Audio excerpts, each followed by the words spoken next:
दोस्तों जीएस सिंधी ॿोली अॼु असां जेको आहे सो सिंधी नाविल में थींदड़ जदीद तजुर्बनि जे हवाले सां 11हीं स्ट्रीम में अवां सां लाइव आहियूं ऐं हिन स्ट्रीम में असां सां गॾु सिंधी ॿोली जा मशहूरु नक़ाद साईं अकबर लगारी साहब मौजूदु आहिनि। सर वेलकम, कीअं आहियो सर तव्हां? सब खैर ठीक ठाक, तव्हां ठीकु आहियो सभई दोस्त?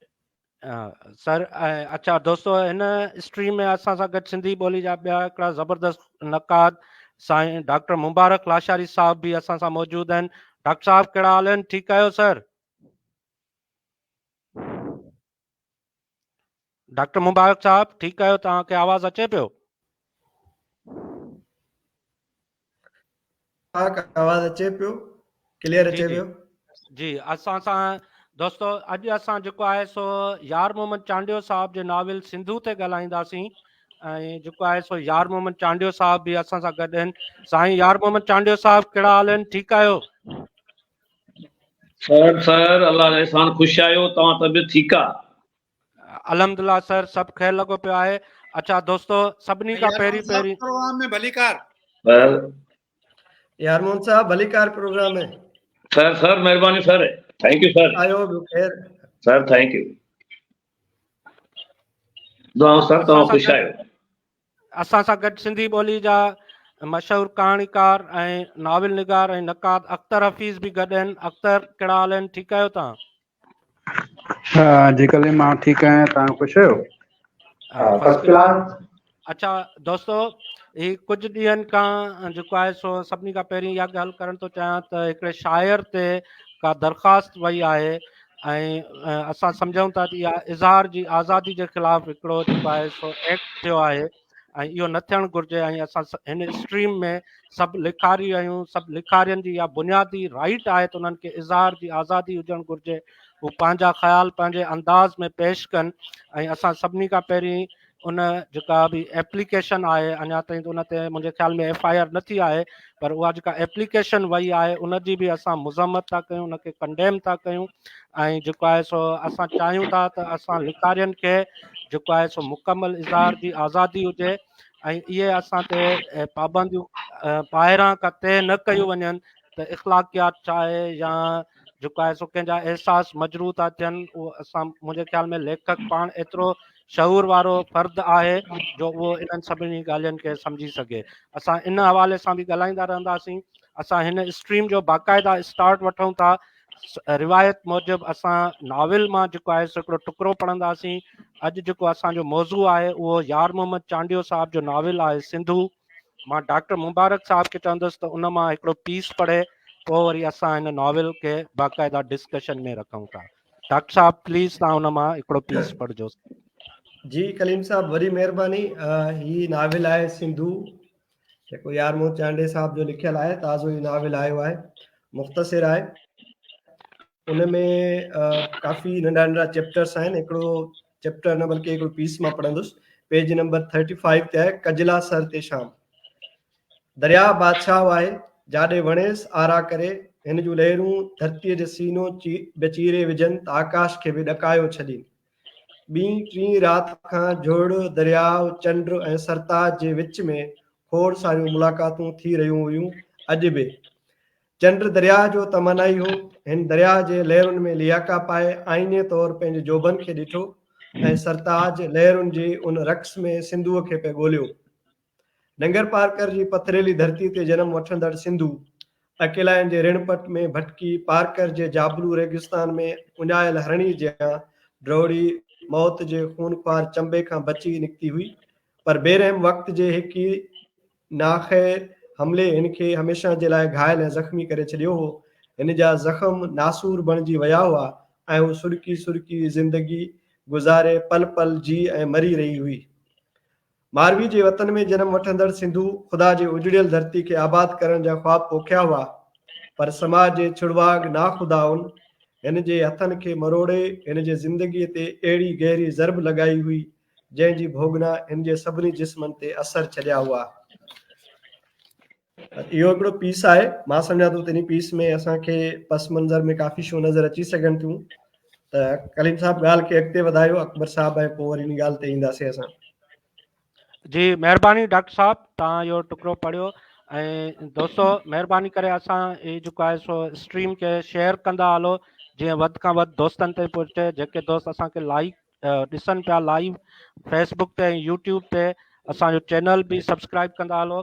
सर अकबर साहब, अव्हांजा जीअं असां जो रिवायत आहे त पहिरीं असां नॉविल जो तारुफ़ कराईंदा आहियूं, त जेको आहे सो रीडिंग सेशन खां पोइ तव्हां महिरबानी करे जेको आहे सो हिन नॉविल जो थोरो इंट्रोडक्शन ॾियो ऐं पोइ वरी इनखे बाक़ाइदा असां जेको आहे सो डिटेल में डिस्कस कयूं था।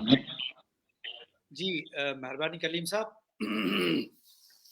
ऐं डॉक्टर साहब महिरबानी तव्हांजी, तव्हां हिकिड़ो तमामु सुठो ख़ूबसूरत पीस पढ़ियो।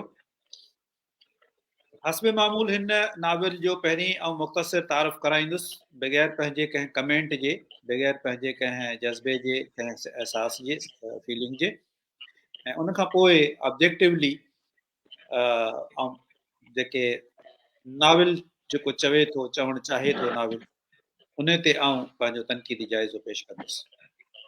पहिरीं सिर्फ़ु ऐं सिर्फ़ु तारुफ़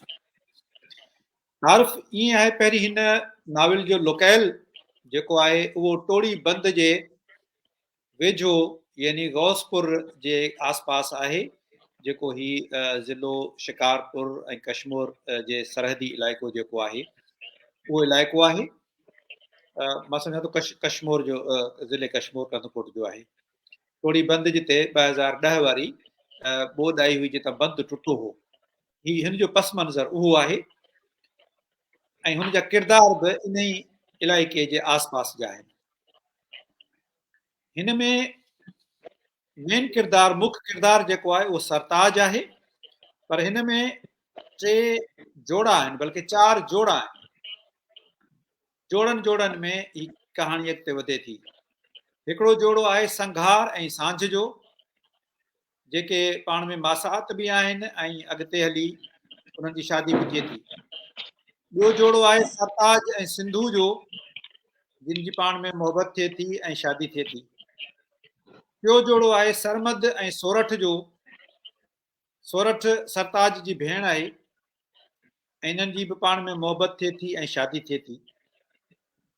ऐं चोथों जोड़ो जेको आहे उहो आहे भागभरी जो ऐं मंसूर जो, इन्हनि जे विच में बि मोहबत आहे।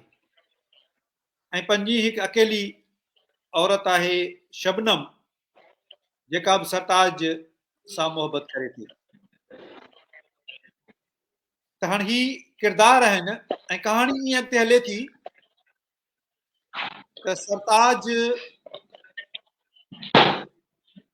जी मोहबत कीअं थिए थी सिंधूअ सां, जो सरताज खे उहा लाड़काणे जी ॻाढ़ी बाज़ार में सरताज जी मुलाक़ात थिए थी। सरताज ख़रीद करे थो ऐं ईअं ई पंहिंजो तारुफ़ हुन सां ईअं कराए थो त आउं ड्रामा राइटर आहियां। ऐं पोइ हू चए थी त मुंहिंजो तूं लिख, त मूं ते ड्रामो लिख या मुंहिंजे बारे में लिख, त पोइ उनखे हू पंहिंजी कहाणी ॿुधाए थी त आउं कीअं हिते पहुतसि।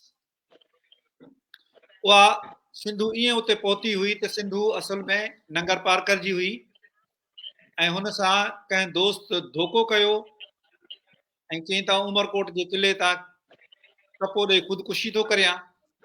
ही हुन मोहबत में भॼंदी भॼंदी जॾहिं उते पहुती त उहो दोस्त त कोन हो, पर उन दोस्त जा ॿिया दोस्त मिलिया हिनखे 4 ॼणा, जेके जिन हुन सां रेप कयो ऐं उन खां पोइ हू पुलिस हुनखे वठी जेल में बंदि कयो, जंहिंखां पोइ जज हुनखे दारुल अमान मोकिलियो।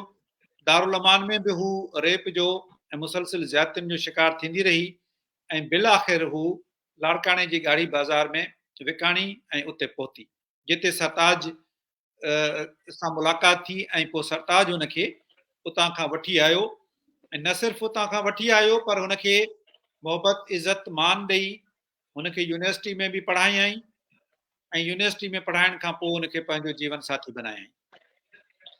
ॿिए पासे हू मासात जेके जोड़ो आहे उन्हनि जी बि पाण में मोहबत आहे, जेका अॻिते हली जॾहिं शादी थिए थी, शादी वारी राति तक़रीबन शादी वारे मौक़े ते ई टोड़ी बंदि टुटी पवे थो ऐं हू हिकिड़े सभु गॾिजी हिकिड़े सान्हे जो शिकार थियनि था। टियों जोड़ो जेको आहे सरमद ऐं सोरठ जो, त सोरठ हुनजी भेण आहे, पढ़ियल लिखियल आहे, कमीशन जो इम्तिहान ॾेई लेक्चरर बणिजे थी, डिग्री कॉलेज में, गर्ल्स कॉलेज में, ऐं उते हू एनलाइटेंड छोकिरी जी हैसियत में शऊर ॾिए थी। उते वरी हुनजी हिकिड़ी शागिर्द आहे भाग भरी, जेका हिकु बाशऊर फर्द बणिजी उथे थी। सरताज में मुख्य किरदारु आहे ऐं सरताज जी मोहबत आहे सिंधु दरिया सां। हिते ॿ सिंधू आहिनि, हिकिड़ी सिंधु छोकिरी, उन सां मुंहिंजी मोहबत आहे, ॿियो आहे सिंधु दरिया, जेको नाविल जो नालो बि आहे सिंधु, त इहे ॿई नाला हुन में किरदार आहिनि। दरिया बि हिकिड़ो किरदारु आहे, उनजी दरिया सां मोहबत आहे। ऐं उन ई मोहबत में हू हिकु लॉन्ग मार्च जो ऐलान करे थो, त जीअं पाणी जी खोट आहे, दरिया ते बंद ॿधा पिया वञनि, डैम ठाहिया पिया वञनि, उन जे लाइ एहतजाजी लॉन्ग मार्च करे थो। जंहिं लॉन्ग मार्च खे रोकण जे लाइ हैदराबाद में हुनखे रोकियो बि वञे थो, पर हू क्लियर आहे पंहिंजी ॻाल्हि में ऐं नथो रुकिजे। पोइ हू कराची में अचनि था, कराची में उन्हनि ते पुलिस जो तशदुद थिए थो, गिरफ़्तारियूं थियनि थियूं, गोलियूं हलनि थियूं। गोलियुनि में हिन जो जेको भेणियो आहे सरहद, उहो उन गोली जे विघे मारिजी वञे थो ऐं सोरठ बि ज़ख़्मी थी पवे थी, ऐं सरताज खे पुलिस गिरफ़्तार करे वठे थी। ईअं हिननि जो जेको आहे जेको धरणो आहे या लॉन्ग मार्च आहे, उनखे ईअं ज़बरदस्ती पुलिस पंहिंजे हुन में दबाए छॾे थी। ही वापसि थियनि था, कहाणी वरी कुझु हिन में हले थी, छा चवंदा आहिनि, फ्लैश बैक में बि कहाणी हले थी अॻिते। पोइ हिते कुझु टेक्निक ईअं बि आहे त सिंधु जेका आहे छोकिरी, उहा जीअं त हर वक़्तु परेशान रहे थी त आउं छा हुअसि ऐं छा थी वियसि, उन ते हू डिप्रेशन में बि रहे थी। ऐं उन डिप्रेशन मां कढण जे लाइ हुनखे उन यूनिवर्सिटी में बि पढ़ायो आहे, पर हू उन कैफ़ियत मां निकिरी नथी सघे, मुसलसिल नथी निकिरी सघे। ऐं घुमण जे लाइ कैलाश वञनि था, उते कैलाश में हू सिंधु दरिया में टपो ॾेई ख़ुदकुशी करे थी। सिंधु ख़ुदकुशी करे थी, उनखे बचाइण जे लाइ सरताज बि जंप करे थो पाणी में, पर हुनखे टोबा जेके आहिनि उहे टोबा बचाए वठनि था ऐं सिंधु खे नथा बचाए सघनि, हू उते ख़ुदकुशी करे छॾे। अॻिते हली बंदि टुटे थो। बंदि टुटण खां पोइ, बंदि टुटण वारे वक़्त ते केतिरा सानिया थियनि था। अच्छा, इन दौरान जेको आहे हिकु अधु दफ़ो सीन इहो बि अचे थो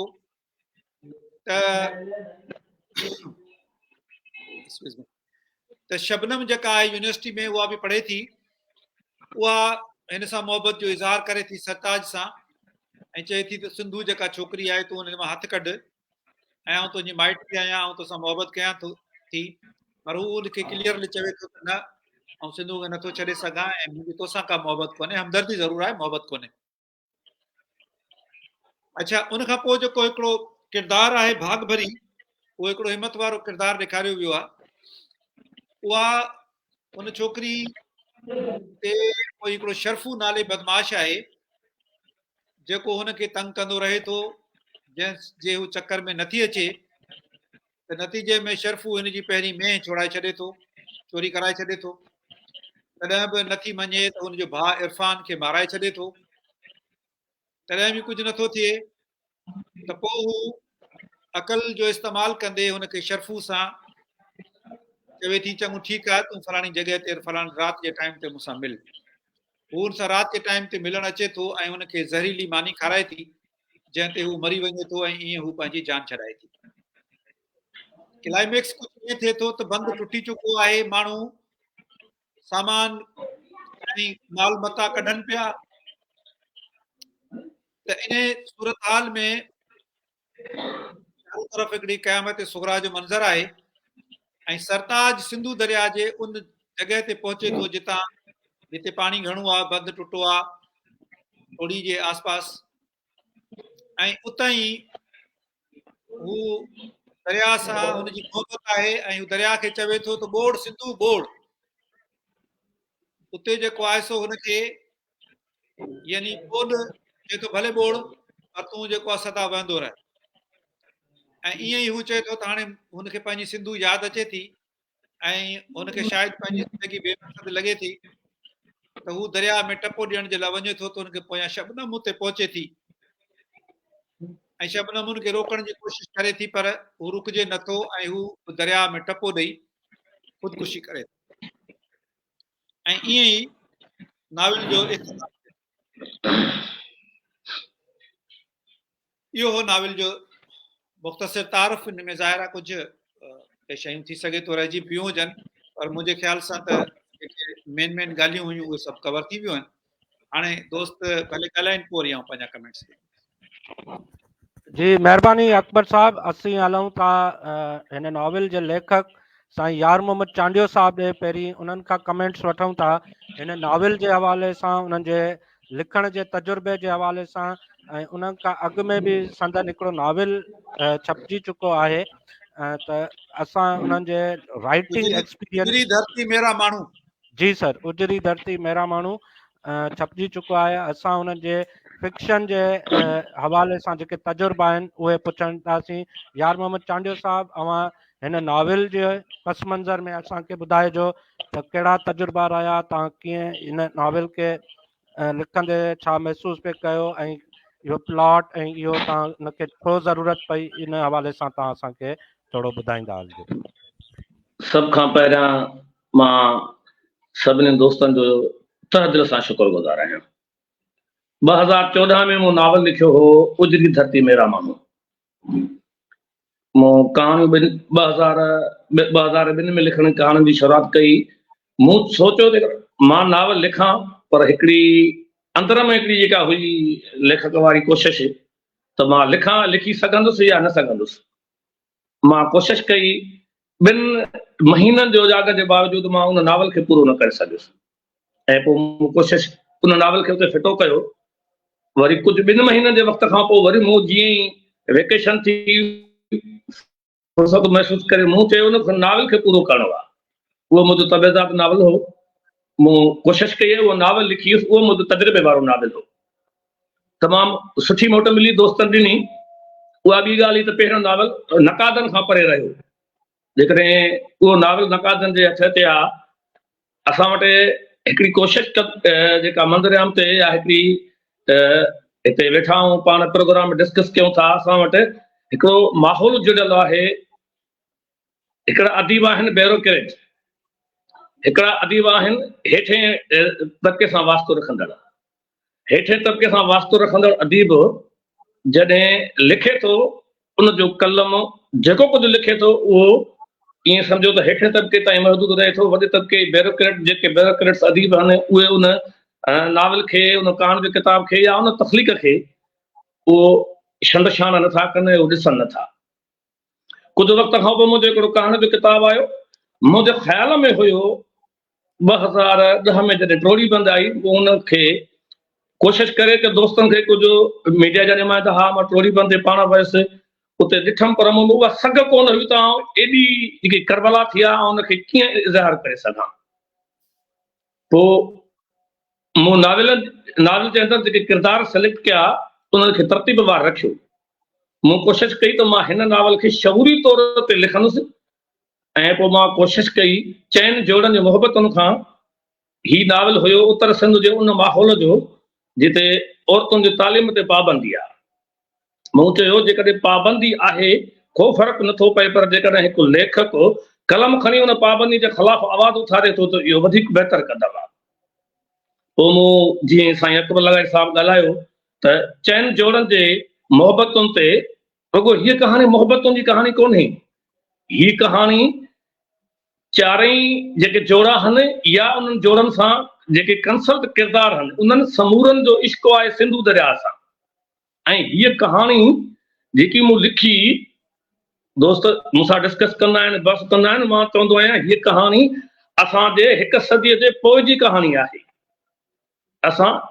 ही उन दौर जी कहाणी आहे जॾहिं असांजा सिंधी मारवाड़ा पंहिंजे धरतीअ जे लाइ आवाज़ उथारींदा शऊरी तौर, ऐं जॾहिं उहे पंहिंजे दरिया सां, अॼु बि ईअं आहे असांजा केतिरा ई माण्हू गुमनामी वारी ज़िंदगी गुज़ारनि था, पर उन जो जेको पंहिंजो धरती सां अणटुट इश्क़ आहे ऐं पंहिंजे दरिया सां अणटुट इश्क़ आहे। मूं कोशिशि कई, उन करे मूं सोचियो त नावल लिखिजे पर थोरो मुनफ़रद हुजे। पंहिंजे समाज सां गॾु रहंदे बि सिंधू दरिया सां जेके माण्हू मुहबत कनि था उन्हनि जो सहारो ज़ाहिर कीअं थी सघे थो। मूं शौरी तौरु हिन नावल में इज्तिमाही सोच रखंदड़ किरदारनि खे चूंडियो ऐं पोइ मूं कोशिशि कई नावल लिखियो। ऐं हीउ मुंहिंजो नावल हुयो जेको मूं शौरी तौरु कोशिशि कई त इन नावल में दरिया जे दरिया जा जेके अंग अखर आहिनि सूबर में केतिरो पाणी विरहाइजे थो उन्हनि खे बि बयानु कजे, पर उहा सोच मूं में न हुई। मूं ॾाढी कोशिशि कई जेकॾहिं उनखे उन अंग अखरनि खे मूं नावल में बयानु कया हा त मां सम्झो पए त मुंहिंजो नावल फिक्शन वारे असर खां हटी करे मज़मून वारे असर में थो अचे। पोइ मूं उन अंग अखरनि खे छॾे ॾिनो, मूं कहाणियूं खयूं उन किरदारनि जूं जेकी दरिया सां बेतहाशा इश्क कनि था ऐं ईअं ई मूं नावल लिखियो जेको अॼु नावल लिखियलु मुंहिंजो आहे, पर मां सम्झां थो उहो नावल मुंहिंजो न आहे, उहो सिंधी माण्हुनि जो आहे, उहो आम पढ़ंदड़नि जो नावल आहे। जी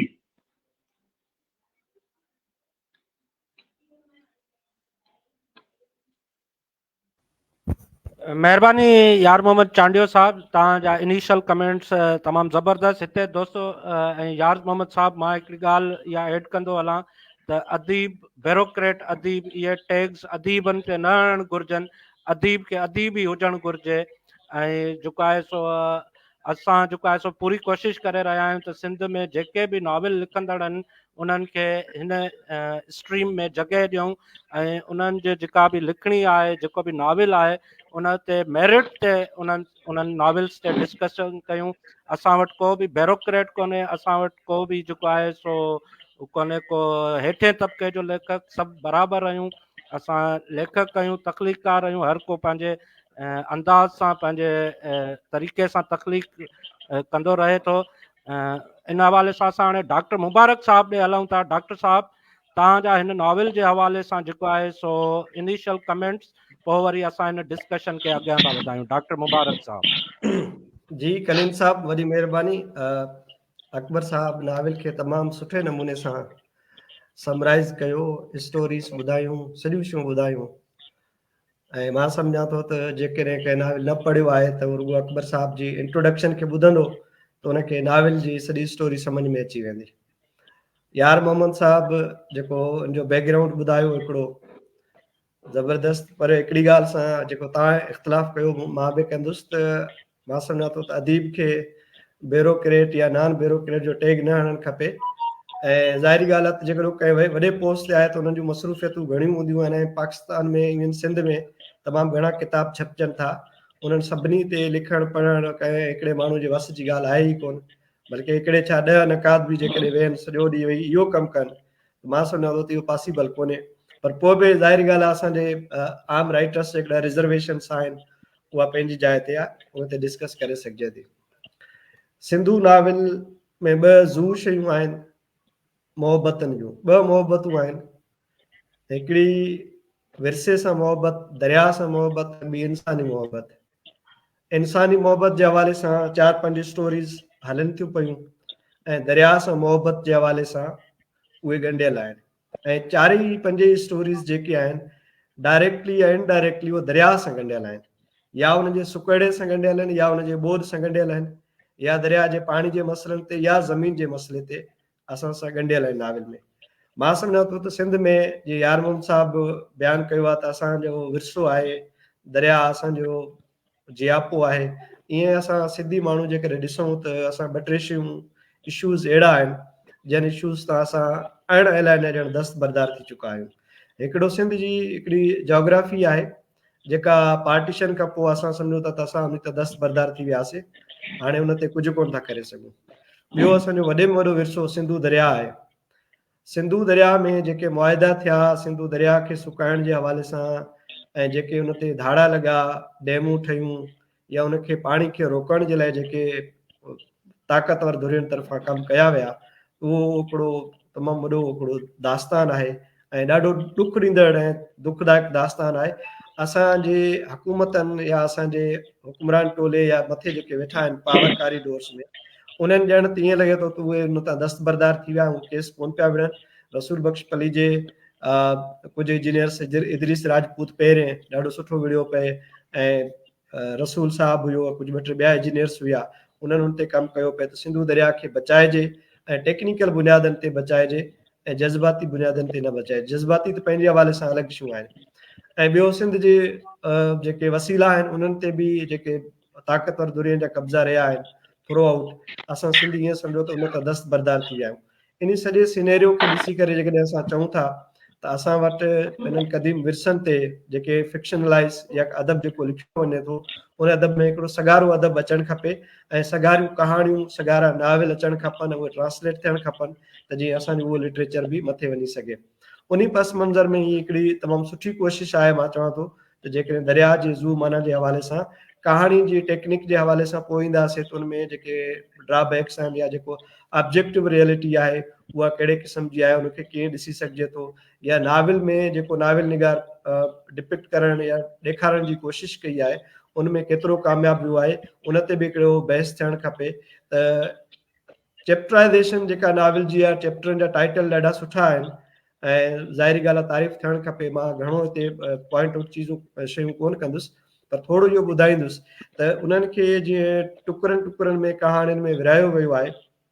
इहो हिकिड़ो त अदीब जी ज़ाहिरी ॻाल्हि जीअं पाण ॿुधायो वियो आहे, यार हुन साहब त माना हिकिड़े सादन नमूने सां मां कहाणी ॿुधायां जीअं आम माण्हू खे ॻाल्हि सम्झ में अची वञे। उहा ॻाल्हि अची वई आहे आम माण्हू खे सम्झ में, पर मां सम्झां थो त फिक्शन जी जेका रिक्वायरमेंट आहे या नाविल जी जेका रिक्वायरमेंट आहे शायदि उहा अञा अॻिते आहे, उन ते बहस थियणु खपे त नाविल जी रिक्वायरमेंट मुताबिक़ त सॼो जेको केस आहे माना इंसानी मोहबत जो बि ऐं दरिया सां मोहबत जो बि, उहो केस केतिरो पावरफुल नाविल तौर ते पेश थियो आहे या ख़ुदि बज़ात केस खे हटी करे नाविल जे फॉर्मेट में कीअं थियो आहे, उन ते बहस थियण जी ज़रूरत आहे। असां अॻिते हिन ते ॻाल्हि कंदासीं पिया, पर हिन में हिकिड़ी सुठी ॻाल्हि इहा लॻी आहे त माना हिनखे ज़ू माना तौर ते ॿ शयूं पेश कयूं वियूं आहिनि। पर लास्ट वारी जेका मायूसी वारी ॻाल्हि आहे ख़ुदकशी सिंधू जी ऐं जेको हुनजो सरताज आहे चाहींदड़, उन ॿिन्हिनि जी ख़ुदकशी उहा हिकिड़े हवाले सां त मायूस कंदड़ आहे, पर ॿिए हवाले सां इहो बि थी सघे थो त असां सम्झूं पिया ॼण असां अहिड़ियूं हालतूं ठाहियूं आहिनि जो दरिया ऐं सिंधू पाण ख़ुदकशी करे पियो ऐं दरिया असांजो ख़ुदकशी करे पियो या ख़ुदकशी जे तरफ़ वञे पियो, उनखे उन पस मंज़र में ॾिसण जी ज़रूरत आहे। बहरहाल हिकिड़ी सुठी कोशिशि आहे त नाविल खे सिंधू दरिया सां ॻंढियो वियो आहे ऐं सिंधू दरिया सां ॻंढे करे इंसानी मोहबतनि खे हुन में ॾेखारियो वियो आहे, त इहा हिकिड़ी सुठी ॻाल्हि आहे। जी कलीम साहब।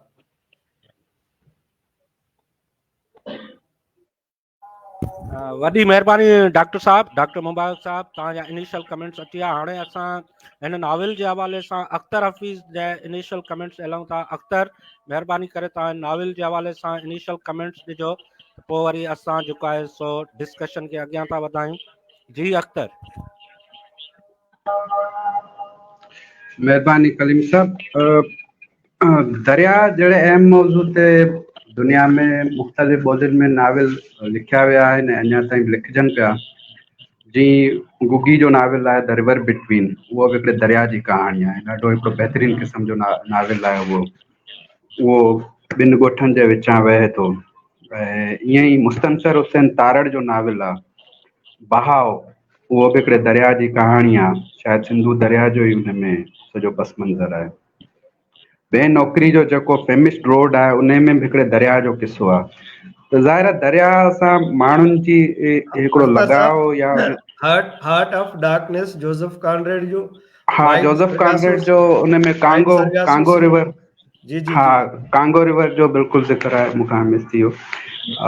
सही था चओ त इहे जेको दरिया सां माण्हुनि जी जेका मोहबत हूंदी आहे, जेको प्यारु हूंदो आहे, ज़ाहिर आहे उहो हिकिड़ी लाइफ लाइन आहे तहज़ीबुनि जी ऐं माण्हुनि जे रोज़गार जो हिकिड़ो वॾो वसीलो आहे। त यार मोहम्मद जे मौज़ू खे खयो आहे उहो ॾाढो अहम आहे ऐं उहो सिंध जे हिकिड़नि अहम तरीन मौज़ुअनि में अचे थो ऐं इन खां सवाइ उहो सिंध जो हिकिड़ो अहम तरीन मसइलो बि आहे जंहिंमें असांजी सियासी जदोजहद बि रही आहे।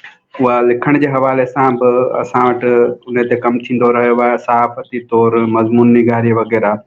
पर फिक्शन में उनजो जेको पासो आहे उहो कहाणी में त असांखे किथे किथे नज़र अचे थो, पर नाविल जी सूरत में भिने घटि आहिनि।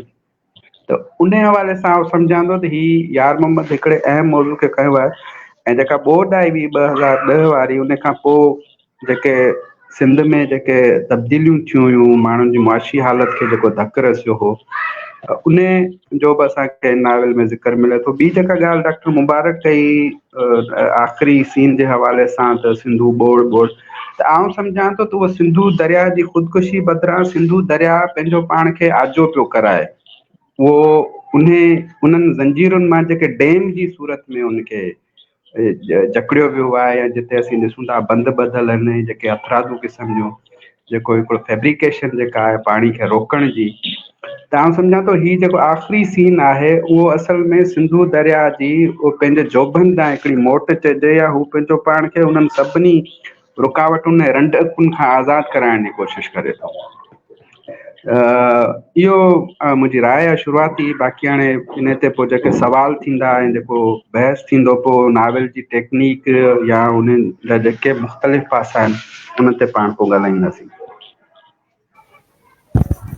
महिरबानी अख्तर साहब। दोस्तों महिरबानी करे असांजी इन स्ट्रीम खे शेयर कंदा हलो ऐं यूट्यूब चैनल खे सब्सक्राइब कयो ऐं बेल आइकन दॿाईंदा हलो जीअं तव्हांखे नोटिफिकेशन ईंदो रहे।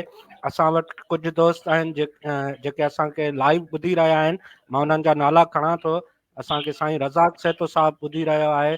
साईं असांजो रेगुलर व्यूअर आहे साईं रज़ाक साहिबु, तव्हांजी वॾी महिरबानी। उस्ताद निज़ामाणी साहिबु असांखे ॿुधनि पिया। उस्ताद बि असांखे हर स्ट्रीम में जॉइन कंदा आहिनि। उस्ताद तव्हांजी बि महिरबानी। वफ़ा साले राजपर साईं, इहे असांजो तमामु बहितरीनु दोस्त आहे, कहाणीकार, असांखे इहे ॿुधंदा रहंदा आहिनि। साईं तव्हांजी महिरबानी। साजिद चांडियो असांखे जॉइन कयो आहे, साईं तव्हांजी बि महिरबानी। दोस्तो तव्हांजा जेके बि सुवाल हुजनि हिन नाविल जे हवाले सां तव्हां उहो जेको आहे सो असांखे ॾींदा हलो। असां वरी हिन सेशन जे एंड में तव्हांजा लाइव सुवाल खणंदासीं ऐं उन्हनि ते डिस्कस कंदासीं। हींअर असीं अकबर लिगारी साहिब ॾे हलूं था। हिन नाविल जे हवाले सां अकबर साहिबु तव्हां हिन नाविल खे मौज़ू, हुन जी टेक्निक ऐं किरदारनि जे हवाले सां कीअं था ॾिसो, महिरबानी करे उन ते एलेबोरेट कजो थोरो सर। हिकिड़ी ॻाल्हि ऐं थोरो ब्रॉड सिनेरियो में कंदुसि, ऐं पाण वटि टाइम बि आहे ऐं नाविल एॾो वॾो तवील कोन्हे जो हिन ते पाण खे घणी डिस्कशन करणी पवे, तंहिंजे करे कुझु अदबी ॻाल्हियूं ॿियूं बि थियनि त बहितर आहे। चंद साल पहिरीं में बि 5-6 साल पहिरीं हिकिड़े तमामु वॾे राइटर जो वरसी मल्हाई वई हुई ऐं उते मूंखे बि ॻाल्हाइण जे लाइ चयो वियो। अफ़साना निगार हो। उन जा 3.5 किताब लिखियल हुआ अफ़साननि जा। 3.5 ईअं जो पहिरियों हिकिड़ो किताब, ॿियो किताब, टियों किताब ऐं चोथों अधु किताब लिखी पोइ गुज़ारे वियो। तंहिंजे करे उहे वरी पोइ जॾहिं एंथोलॉजी छपी त उन में उहे अधु किताब उन में अची वियो। पहिरियों किताब हुनजो 1963-64 धारे या 65 धारे लिखियल हो। पोइ कुझु सालनि जे वक़फ़े खां पोइ ॿियो किताब, कुझु सालनि जे वक़फ़े खां टियों किताब, ऐं आख़िरी जेके हुनजा अफ़साना हुआ उहे 1990 धारे लिखिया विया। मूं मां हुई त आउं बि अची वाह वाह वाह वाह कंदुसि। ही ॿिया वाह वाह कनि पिया, हिकिड़ो मरहूम माण्हू, ॿियो वरी वॾो अदीब, वाह वाह करण ते जहिड़ो असांजो फर्ज़ु आहे। मूं हुनजो इर्तिकाई जाइज़ो वरितो ऐं मूं इहो चयो त जेकॾहिं 1964 में इन राइटर खे को नक़ाद मिले हा त 1990 में अहिड़ियूं कहाणियूं हू कोन लिखी आहे। हुनजी ॿियूं कंट्रीब्यूशन्स पंहिंजी जॻह ते, उन खां इनकार कोन्हे, पर बितदरीज हुनजो थींदो ईअं आयो त हुनजो पहिरियों अफ़साननि जो मजमूओ कुझु बहितर, ॿियो उन खां घटि, टियों उन खां घटि, आख़िरी कहाणियूं बिल्कुलु फारिग। यार मोहम्मद हिते सुठी मयार ॾिनी त जेकॾहिं को नक़ाद ॾिसे हा मुंहिंजे पहिरिएं नाविल खे त यकीनन बहितर थिए हा। ऐं इहा आई एग्री। मूं यार मोहम्मद जो पहिरियों किताब 2015 में पढ़ियो हो, जॾहिं आउं लाड़काने में पोस्टिंग हुई। उजरी धरती मेरा माण्हू, या मेरा माण्हू उजरी धरती, ऐं उहो हिकु मुस्लिम नॉन मुस्लिम डॉक्टर्स हुआ शायदि, उन्हनि जी कहाणी हुई। ऐं मूं उन्हनि ॾींहंनि में चयो त मूंखे यार मोहम्मद किथे हथ अची वञे त आउं पंहिंजा फीडबैक हुनखे ॾियां, पर यार मोहम्मद सां कॾहिं बि मुंहिंजी मुलाक़ात मां नथो सम्झां कॾहिं साम्हूं थी आहे जो आउं हुनखे पंहिंजो फीडबैक न ॾेई सघियुसि। जेकॾहिं आउं हुनखे पंहिंजो फीडबैक ॾियां हा त सिंधु नाविल हिन में शायदि कुझु वधीक बहितरी अचे हा। हिन में पहिरीं त आउं हिन जो नाविल जूं जेके सुठियूं ॻाल्हियूं आहिनि उहे ॿुधाइबियूं। हिन जी जेको तव्हां पीस पढ़ियो हो उहो या ॿिया अहिड़ी जॻह ते कई अहिड़ा पीस आहिनि जिन जी ॿोली शाइराना आहे, जमालियाती ॿोली आहे, ॾाढी ख़ूबसूरत आहे, पढ़ण महिल असर करे थी ऐं वणंदड़ ॿोली आहे। त मूंखे ख़बर न आहे, मुंहिंजो फोकस जीअं त नाविलनि ते घणो हूंदो आहे, उन खां पोइ ॿिए नंबर ते अफ़सानूं या पोइ ॿियूं शयूं तमामु घटि पढ़ंदो आहियां, नॉन फिक्शन पढ़ंदो आहियां। त उन जे करे मूं यार मोहम्मद जा सिर्फ़ु 2 नाविल ई पढ़िया आहिनि, वधीक मूं बि जेकॾहिं शाइरी या ॿिया अफ़साना आहिनि त उहे मूं कोन पढ़िया आहिनि। त उन में ॿोली हिन जी वणंदड़ आहे, शाइरानी ॿोली आहे ऐं सुठियूं तशबीहूं आहिनि, सुठियूं ॻाल्हियूं आहिनि जेके वणंदड़ आहिनि, नाविल वटि आहिनि उहे। ॿियो त यार मोहम्मद जे पहिरें नाविल में तोड़े ॿिए नाविल में जेका मेन शइ, जेको मेन मोटिफ अचे थो न, अंग्रेज़ी में पाण मोटिफ चवंदा आहियूं, त वरी अरबी में उनखे मोतिफ चवंदा आहिनि। मोटिफ जेको अचे थो हुन में, उहो अचे थो यार मोहम्मद जी जो जज़्बो। लेखक में जज़्बो तमामु घणो आहे ऐं उहो जज़्बो केॾी महिल एतिरो त वधी वञे थो जो उहो जज़्बे मां जज़्बातियत थी वञे थी, यानी इमोशन मां फिरी सेंटिमेंटलिटी थी वञे थी, जेका ॻाल्हि का एतिरी सुठी कोन्हे। इमोशन्स आर वेरी गुड, पर सेंटिमेंटलिटी यानी जज़्बातियत उनखे चवंदा आहिनि जॾहिं जज़्बो घणी देरि ताईं क़ाइमु रहे, जज़्बे वारी कैफ़ियत मुसलसिल रहे, उनखे जज़्बातियत चवंदा आहिनि। त यार मोहम्मद वटि जज़्बो घणो आहे ऐं केॾी केॾी महिल वरी जज़्बातियत घणी अथसि। जज़्बो ज़रूरी आहे। नाविल जी गाॾी जेका आहे न, उनजो ड्राइवर बि आहे, उनजो ईंधन बि आहे।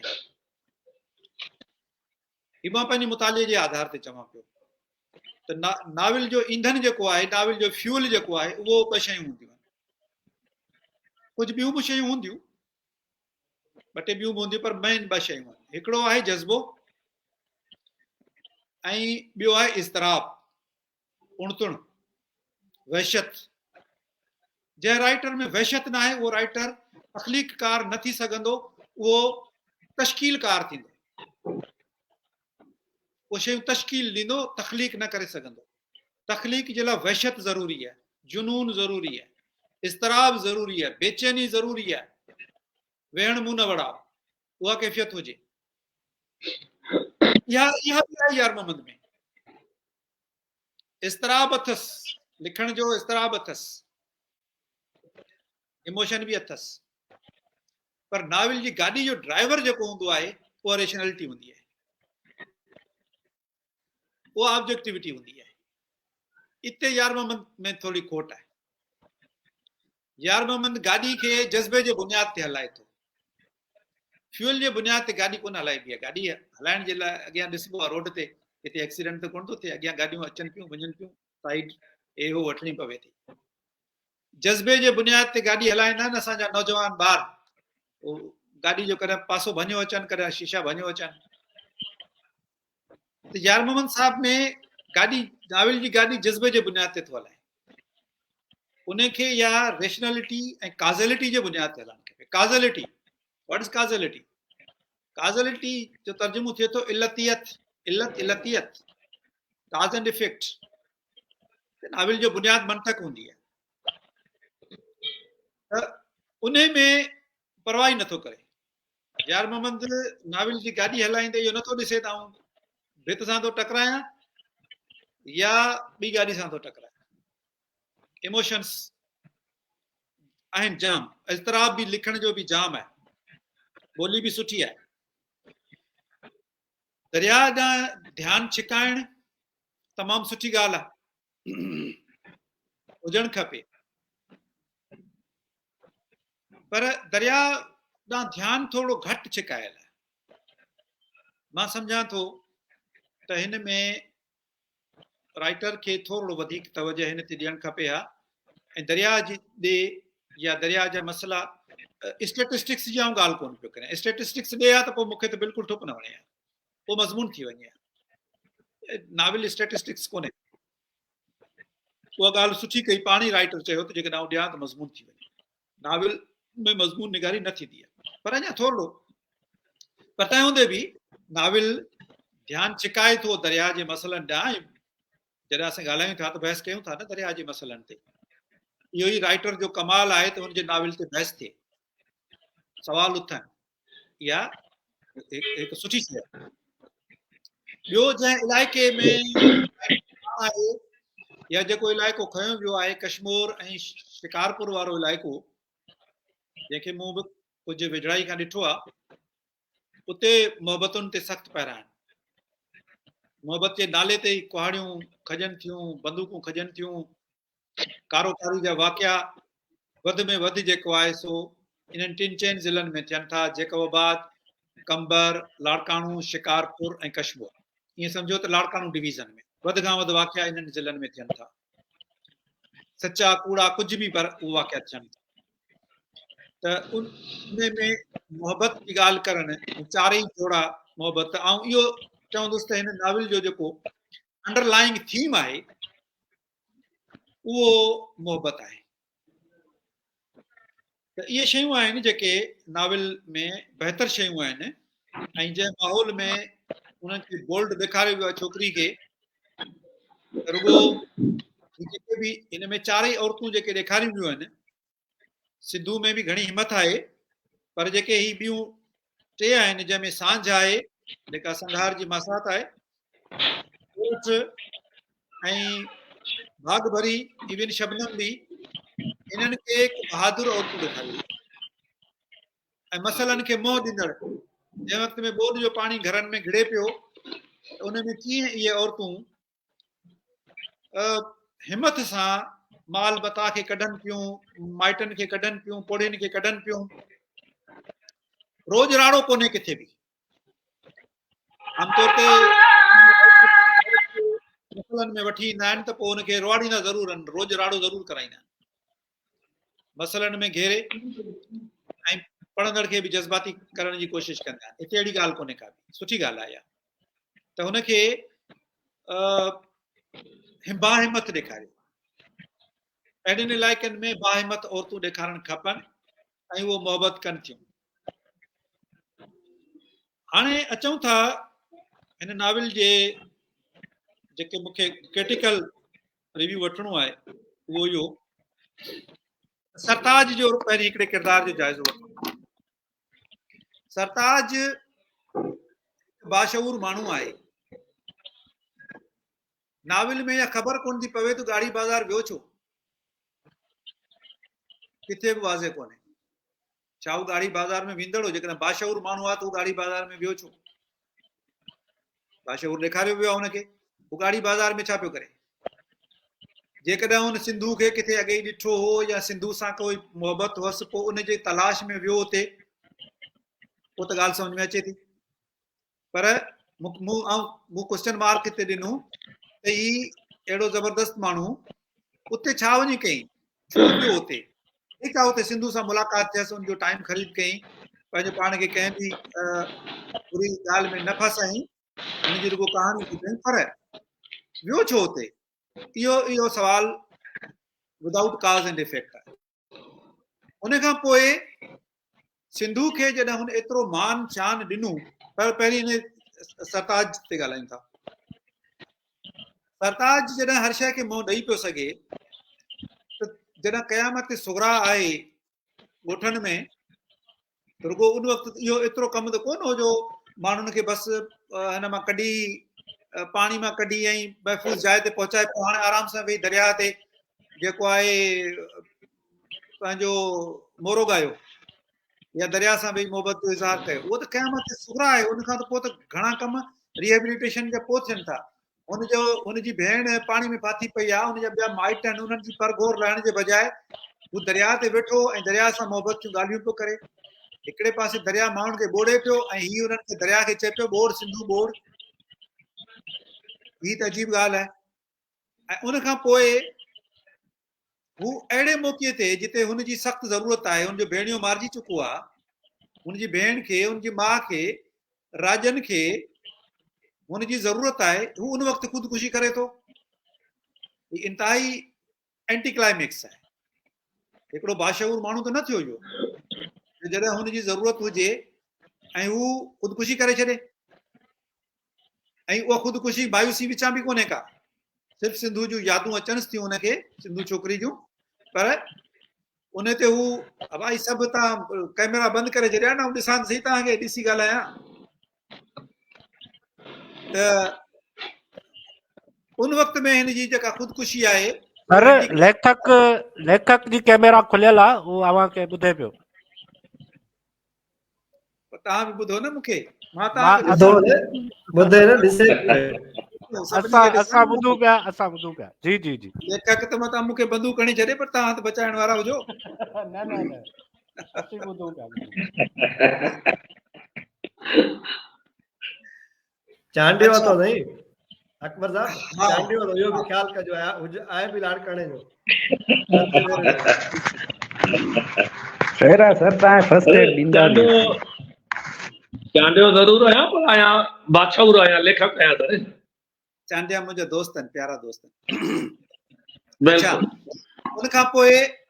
उन खां पोइ अचूं था सिंधू जे किरदार ते। त सिंधू ख़ैर हू जेको ॾेखारियूं किरदार हुनजो ढोलियो, उहो त हिकिड़ो ज़मीर गाइबु आहे, तंहिं करे हुन ते ॻाल्हायूं नथा, उहो किरदार आहे कोन। ढोलियो, हुन ढोलीअ खे छॾियो, पर हू छोकिरी अजीब ॻाल्हियूं करे थी त मुंहिंजे पीउ खे मुंहिंजे ज़ात बिरादरी वारनि इन करे मारे छॾियो जो आउं हली वई आहियां घर मां। भई कारोकारी बि कंदा आहिनि त छोकिरी खे मारींदा आहिनि या छोकिरी जे पीउ खे मारींदा आहिनि, इहा ॻाल्हि मूंखे सम्झ में कोन आई। सिंध में को अहिड़ो वाक़ियो कोन थियो आहे जंहिंमें छोकिरी जे गुनाह जी सज़ा वरी छोकिरी जे पीउ खे ॾियनि। छोकिरी त को गुनाह कयो ई कोन्हे। ॿी ॻाल्हि इहा त छोकिरी जॾहिं उमरकोट पहुचे थी, हुन सां 4 हुनजा दोस्त रेप कनि था, त पोइ हुनखे जेल में छो था विझनि? जेल में छो वेंदी? वो तो उन वक़्तु मज़लूम आहे, पुलिस हुनखे जेल में छोकिरी खे छो मोकिलींदी? या त सिधो सिधो दारुल अमान मोकिले छॾे, पोइ बि ठीकु आहे, कोर्ट में पेश करे, ऐं कोर्ट दारुल अमान छो मोकिलींदी? इहो इते थोरो राइटर जे मुशाहिदे जी कमी आहे। ऐं पाण मजिस्ट्रेट रहियो आहियां, 10 साल मजिस्ट्रेट रहियो आहियां, ऐं मूं केतिरियुनि छोकिरियुनि खे दारुल अमान मूं पाण पंहिंजे कलम सां बि मोकिलियो। दारुल अमान असां उन वक़्त में छोकिरी खे मोकिलींदा हुआसीं जंहिं वक़्त में असां ॾिसंदा हुआसीं त छोकिरी जेको बयानु ॾिए पई उहो अंडर प्रेशर आहे, तंहिंजे करे हुनखे रिफ्लेक्शन टाइम ॾियण जे लाइ 2 ॾींहं 4 ॾींहं लिखंदा हुआसीं त 4 ॾींहं जे लाइ दारुल अमान मोकिलियो, या हफ़्ते जे लाइ दारुल अमान वञी रहे, उते कंहिंसां बि न मिले सवाइ 2 मख़सूस माण्हुनि जे। उन खां पोइ वरी असां हुनखे बयानु वठण जे लाइ घुराईंदा हुआसीं, ऐं उन खां पोइ हुनखे असां पुलिस जे हवाले न कंदा हुआसीं। त उहो कहिड़ो मजिस्ट्रेट आहे, कहिड़ो जज आहे जेको छोकिरी जा बयानु वठण खां सवाइ छोकिरी माइटनि वटि वेंदी, माइटनि वटि वञण जी ॻाल्हि जे बजाए हुनखे दारुल अमान मोकिले थो, ऐं दारुल अमान में वरी हुन सां मुसलसिल रेप थिए थो। ऐं इतफ़ाक़ सां वरी एडिशनल सेक्रेटरी इन खाते में रहियो आहियां जंहिं वटि दारुल अमान आहिनि। मूं हर हिकु दारुल अमान सिंध जो घुमी ॾिठो, का बि ॻाल्हि कान्हे का, इहे खामखा जूं इहे अफ़वाहूं बि आहिनि, थी सघे थो कोई कॾहिं केस थियो हुजे को अहिड़ो। तंहिंखां पोइ उहा छोकिरी एतिरियुनि तकलीफ़ुनि ॾिसी लाड़काणे जी गाड़ी बाज़ार में अचे थी, जंहिंसां रोज़ ग्राहकनि सां वटि अचनि था। उन वक़्तु ख़ुदकुशी नथी करे, जॾहिं हुनखे ख़ुदकुशी, हू उन वक़्तु बि ख़ुदकुशी नथी करे, वरी जंहिं वक़्तु में हुनखे सरताज वठी अचे थो, इज़त सां शादी करे थो, शादी खां पोइ हुनखे यूनिवर्सिटी में पढ़ाए थो, डिग्री ॾियारे थो, तॾहिं बि ख़ुदकुशी नथी करे, घुमण वञे थी कैलाश में, उते वञी थी ख़ुदकुशी करे। ही कहिड़ी मायूसी आहे? ही त बिल्कुलु कोई मंतक इन ॻाल्हि खे मञे ई नथो त हिते मायूसी अंदरि, मायूसी में डरखाइम जो किताब सुसाइड ते आहे। तव्हां सोशियोलॉजी सब्जेक्ट ख़बर न पढ़ियो न पढ़ियो, मुंहिंजो CSS में सब्जेक्ट हो। एमले डरखाइम जेको आहे उनजो किताब आहे सुसाइड, उन सुसाइड जा कारण ॿुधाया। त सुसाइड उन वक़्तु थिए थो हिकिड़ी अहिड़ी, सवाइ हुन एग्ज़िस्टेंशियल सुसाइड जे, उहा सोचे सम्झी कई वेंदी आहे। बाक़ी सुसाइड जेका मायूसी में कबी आहे, उहा हिकिड़ी स्टेट ऑफ माइंड थींदी आहे, ऐं उहा थोरे वक़्त जे लाइ हूंदी आहे। उनखे रुॻो कुझु मिंटनि जे लाइ जेकॾहिं केरु स्टेट ऑफ माइंड चेंज करे छॾे न उन वक़्त में, त उहो माण्हू ख़ुदकुशी तां हटी वञे थो। ख़ुदकुशी इहा अचानक थींदी आहे, डिप्रेशन वारी ख़ुदकुशी, इहा ख़ुदकुशी प्लैनिंग सां कोन थींदी आहे, हितां वेंदासीं उते पोइ वञी कंदासीं। तंहिंजे करे इहा ख़ुदकुशी मूंखां हज़म कोन थी, बल्कि ॿिन्ही जी ख़ुदकुशी मूंखां हज़म कोन थी। उन खां पोइ जेको ॿिया जोड़ा आहिनि उन्हनि जी जेका मोहबत आहे उहा मोहबत माइल्ड क़िस्म जी आहे, उन में का बि शिदत कोन्हे। इन करे जो संघार ऐं सांझ मासात आहिनि, हिक ॿिए जे घर अचनि वञनि था, माण्हू बि ॿिन्ही जूं राज़ी आहिनि, का रेजिस्टेंस बि कोन्हे, त इहा पसंदि थी वई हली मोहबत जे बजाए इहो थी वियो पसंदि। नंढे हूंदे सोटियूं मासातूं सभिनी खे पसंदि हूंदियूं आहिनि, इन्हनि खे बि अची वई पसंदि, ऐं शादी करे छॾियूं, उनखे राइटर मोहबत जो नालो ॾेई छॾियो आहे। पर मां सम्झां थो त मोहबत जे बजाए सिर्फ़ु लाइकिंग हुई। अहिड़े नमूने सां सरताज ऐं सोरठ ऐं सरमद बि नंढे हूंदे पढ़नि था गॾु, ॿार आहिनि। नंढे हूंदे सरमद बि उहो कमु थो करे जेको लैला जे लाइ मजनू कयो प्राइमरी स्कूल में ई। प्राइमरी स्कूल जो उस्ताद जंहिं वक़्त में घुराए उन्हनि खां पुछे थो त सरमद डायलॉग उहे ॻाल्हाए थो जेको हिकिड़ो को घटि में BA पास स्टूडेंट ॻाल्हाए। प्राइमरी जो चौथे पंजे दर्जे जो ॿार अहिड़ा डायलॉग नथो ॻाल्हाए सघे। उन खां सवाइ हिन जो जेको टोन आहे नाविल जो, जेके बि किरदार आहिनि उहे सभु हिकिड़े टोन में ॻाल्हाइनि, ईअं लॻे थो सभु हिकिड़े उस्ताद जा पढ़ायल आहिनि, या सभई हिकिड़ी यूनिवर्सिटी जे डॉक्टर मुबारक अली लाशारी जे शागिर्द आहिनि सभई। छो जो डॉक्टर मुबारक जा जेके सभु शागिर्द हूंदा उहे डॉक्टर मुबारक जो लेक्चर ॿुधी हिकिड़ी लाइन ते सोचणु लॻंदा, या हिकिड़े ई तरीक़े सां जो पैटर्न ऑफ थॉट जेको हूंदो उहो हिकु जहिड़ो हूंदो, सिवाइ थोरो ॿोली जे फ़र्क़ जे। पर हिते किरदारनि जी ॿोली बि तक़रीबन साॻी साॻी आहे सभिनी जी। सरताज पियो ॻाल्हाए त बि साॻी, सिंधू पई ॻाल्हाए त बि साॻी, सोरठ पई ॻाल्हाए त बि साॻी, संघार पियो ॻाल्हाए त बि साॻी। सभई ड्रामे वारा डायलॉग था आणनि। मूंखे ख़बर न आहे त यार मोहन साहब जा ड्रामा, स्टेज ड्रामा लिखियल आहिनि या टीवी ड्रामो लिखियल आहे या न लिखियल आहे, मूंखे रियली ख़बर कान्हे का। पर ही लॻे ईअं थो त ड्रामनि जा डायलॉग या ड्रामा स्टाइल में ॻाल्हाए, पर उहे ड्रामा बि स्टेज जा। कंहिं ज़माने में शागिर्दी वारे ज़माने में पाण स्टेज जो एक्टर रहियो आहियां, राइटर स्टेज जो बि रहियो आहियां, मूंखे ख़बर आहे त स्टेज जे डायलॉगनि में, फिल्म जे डायलॉगनि में, हिननि में छा फ़र्क़ु हूंदो आहे टीवी जे हिन में। त उहो स्टेज ड्रामे वारा मूंखे हिन में डायलॉग लॻनि था।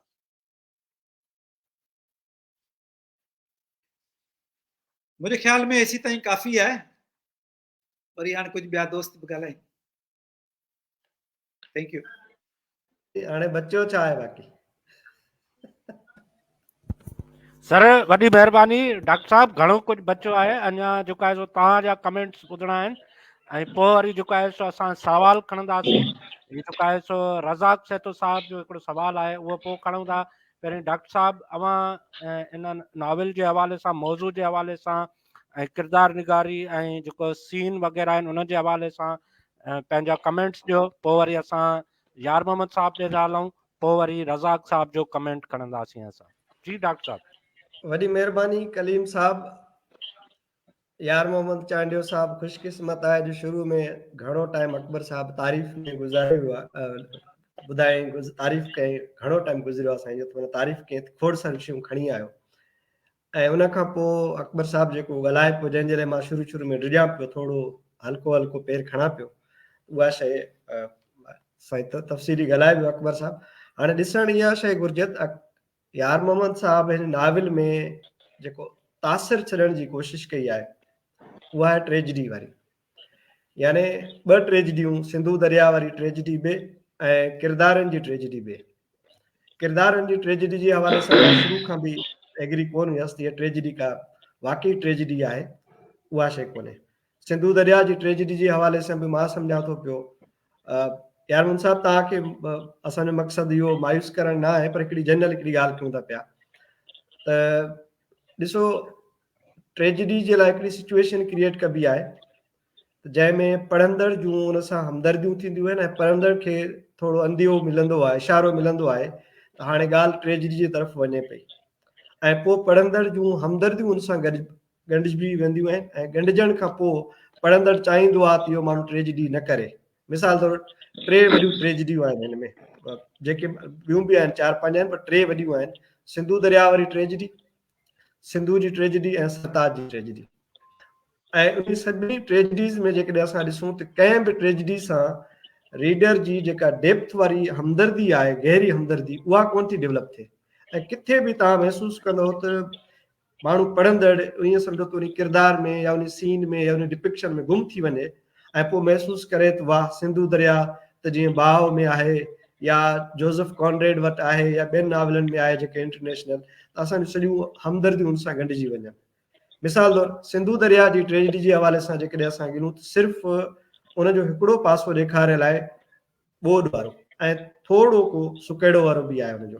पर जेकॾहिं उनखे असां फसलनि जे हवाले सां, गुरबत जे हवाले सां, बेरोज़गारी जे हवाले सां, मौसमनि ते जेके मुख़्तलिफ़ क़िस्म जेके ख़रीफ़ ऐं सरो जो फसल आहिनि उनमें पाणी कोन थो अचे ऐं उन पाणी न अचण खां पोइ जेके माण्हुनि वटि हिकिड़ी गुरबत पले थी ऐं गुरबत जे नतीजे में माण्हू वॾेर की ग़ुलामी में हलिया था वञनि ऐं पोइ जेको माण्हू भोॻे थो ऐं फैमिलीज़ जेके भोगनि थियूं पियूं, त उन खां पोइ माण्हू खे महसूसु थिए थो त जेकॾहिं दरिया खे बचाइजे त माण्हू ख़ुशहाल थी सघनि था। हिकिड़ो सबबु। ऐं ॿियो सबबु पाणी जे हवाले सां ॾिसो, जीअं असांजा वॾेरा आहिनि उहे हिनखे क़ैद करे वेठा हूंदा आहिनि त पूछड़ी वारनि खे पाणी कोन थो मिले ऐं जेके बैराज आहिनि, अॻियाड़ी वारनि माण्हुनि सां जेके मसइला आहिनि उहे बि उन हवाले सां आहिनि। त दरिया जा तमामु घणा इशूज़ आहिनि। उन्हनि सभिनी इशूज़ खे जेकॾहिं अहिड़े नमूने सां खणिजे हा जो माण्हू जी पढ़ण सां गॾोगॾु माण्हू जूं सॼियूं हमदर्दियूं मुताबिक़ दरिया सां थी वञे हा ऐं पोइ सम्झो आहे त हाणे सिंधु दरिया खे प्रॉपर नमूने सां पेश करण में हिकिड़ो राइटर कामयाबु थियो आहे। ॿियो ख़ुदकशी जो जेको हवालो आहे, ख़ुदकशी जे हवाले ॾे पोइ ईंदुसि, पर हिकिड़ो लॉन्ग मार्च वारो जेको हिकिड़ो सिलसिलो आहे सॼे नावल में, कश्मीर खां वठी कराची ताईं जेके किरदार सरताज वारा लॉन्ग मार्च कनि था पिया, उन लॉन्ग मार्च खां हटी करे किथे बि उन्हनि सभिनी जी एफिलिएशन पॉलिटिकल या नॉन पॉलिटिकल सियासी सरगर्मियुनि या अहिड़े क़िस्म जी सरगर्मियुनि जे हवाले सां किथे बि कोन थो हले। यकदमि हिकिड़ो लॉन्ग मार्च उभरे थो पियो ऐं लॉन्ग मार्च कनि था पिया। लॉन्ग मार्च करण खां पोइ हुते सूरत जो मुड़ुसु जेको मारिजी थो वञे ऐं मारजण जो इल्ज़ाम हुन ते अचे थो ऐं वापसि अचनि था त सॼो कुझु गुम थी थो वञे। यानी उहो सॼो केस लहे मिटी या पाणी वांगुरु हलियो थो वञे, गुम थी थो वञे। त माना उन में बि जेकॾहिं असां ॾिसूं माण्हुनि जे रीडर्स जूं ख़ासि तौर ते जेके हमदर्दियूं डेवलप थियनि थियूं पियूं, उहे हमदर्दियूं डेवलप एज़ सच कोन थियूं थियनि। ऐं टीं ॻाल्हि मां कंदुसि त अकबर साहिबु हुन ते ॻाल्हायो आहे त असां वटि जेके वाक़िया थियनि था ॿाराड़ियुनि में, मिसाल तौरु चोरी जा वाक़िया आहिनि या क़तल जा वाक़िया आहिनि, उहे एतिरी आसानी सां लिकंदा कोन आहिनि ऐं गुम कोन थींदा आहिनि। मिसाल तौरु उते भागभरी जी जेका में चोरी थिए थी पई, उन खां पोइ का ख़बर, हालांकि असां ॻोठ जा रहवासी आहियूं, असांखे ख़बर आहे त असांजे पाड़े में चोर त कबीला कहिड़ा आहिनि, पिताफ़ी आहे, लुंड आहे, बोज़दार आहे, महर आहे, केर आहे, लगारी आहिनि, उहे चोरियूं कंदा आहिनि। चोरियूं करण खां पोइ उहे चोरियूं जा पेरा खणबा आहिनि ऐं उन खां पोइ महसूसु थींदो आहे त चोर केरु आहे। साईं महिरबानी करे ज़ातू न खणो, हिकिड़े शाइर ते अॻई केस पियो हले। न, जनरल ॻाल्हि कयूं था पिया। कॾहिं कॾहिं ईअं थींदो आहे त वाकई चोरियूं गुम थी वेंदियूं आहिनि करीम साहिबु, पर खून उहो बि ॿाराड़ी में क़तल थी वञे ऐं उहो गुम थी वञे ऐं ख़बर न पए, मां सम्झां थो त इहो ॻोठनि में सफ़ा नामुमकिन ॻाल्हि आहे। आख़िर साल ॿिनि में 6 महीननि में जंहिंजी का दुश्मनी बि कोन्हे त पोइ बि उहो खून कंहिं न कंहिं नमूने सां ख़बर पइजी वेंदी आहे। पर खून करण खां पोइ हुनमें इहो ॾेखारियल शर्फ़ु सिर्फ़ु हिन जो खून न कयो आहे, बल्कि ॿिया बि खून कयल लॻल था मुंहिंजा, ॿियूं बि अहिड़े क़िस्म जी चोरियूं चकारियूं घणो कुझु थियल लॻे थो। ऐं ॻोठनि में इहे शयूं कोन थियूं, शहरनि में जीअं कराची में आहिनि, अलाए माण्हू वेठा आहिनि गैंगस्टर, उहे क़तल करे था वञनि, का ख़बर कोन थी पए ऐं उहो कुझु थिए थो पियो। नाविल में अहिड़े क़िस्म जी शयूं मां सम्झां थो खणी अचणु, मां सम्झां थो त उहो नाविल जो असरु जेको आहे उहो ज़ाइल करण जे बराबरि आहे किरदार जे हवाले सां। चौथीं ॻाल्हि जेका आहे किरदार जी, त असां E.M. फॉरेस्टर जा किरदार पढ़ंदा आहियूं त किरदार हिकिड़ा अहिड़ा हूंदा आहिनि जेके ट्विस्ट थींदा आहिनि हिकिड़े वक़्त खां पोइ, यानी कंहिं वक़्तु कहिड़ा हूंदा आहिनि, कंहिं वक़्तु कहिड़ा आहिनि, पर हिन में सभु किरदार ॼण त शुरू खां घड़ियल ठहियल आहिनि ऐं शुरू खां ईअं ई हलनि था पिया बहादुरी सां ऐं सभु हीरो वर्शिप, हीरो मायूं बि हीरो, मर्द बि हीरो, सिधो फ्लैट तरीक़े सां हलनि था, सुठा आहिनि ऐं सुठा ई कनि था, आख़िर में हीरो थी रहनि था। किथे बि उन्हनि जे किरदारनि में ट्विस्ट कोन थो अचे, ट्रांसफॉर्मेशन कोन्हे का बि। जी, ट्रांसफॉर्मेशन या ट्विस्ट करी चऊं उहो किथे बि कोन थो अचे। ऐं ट्विस्ट न अचण जे नतीजे में इहो थिए थो त किरदारनि सां असांजी दिलचस्पी घटिजी थी वञे।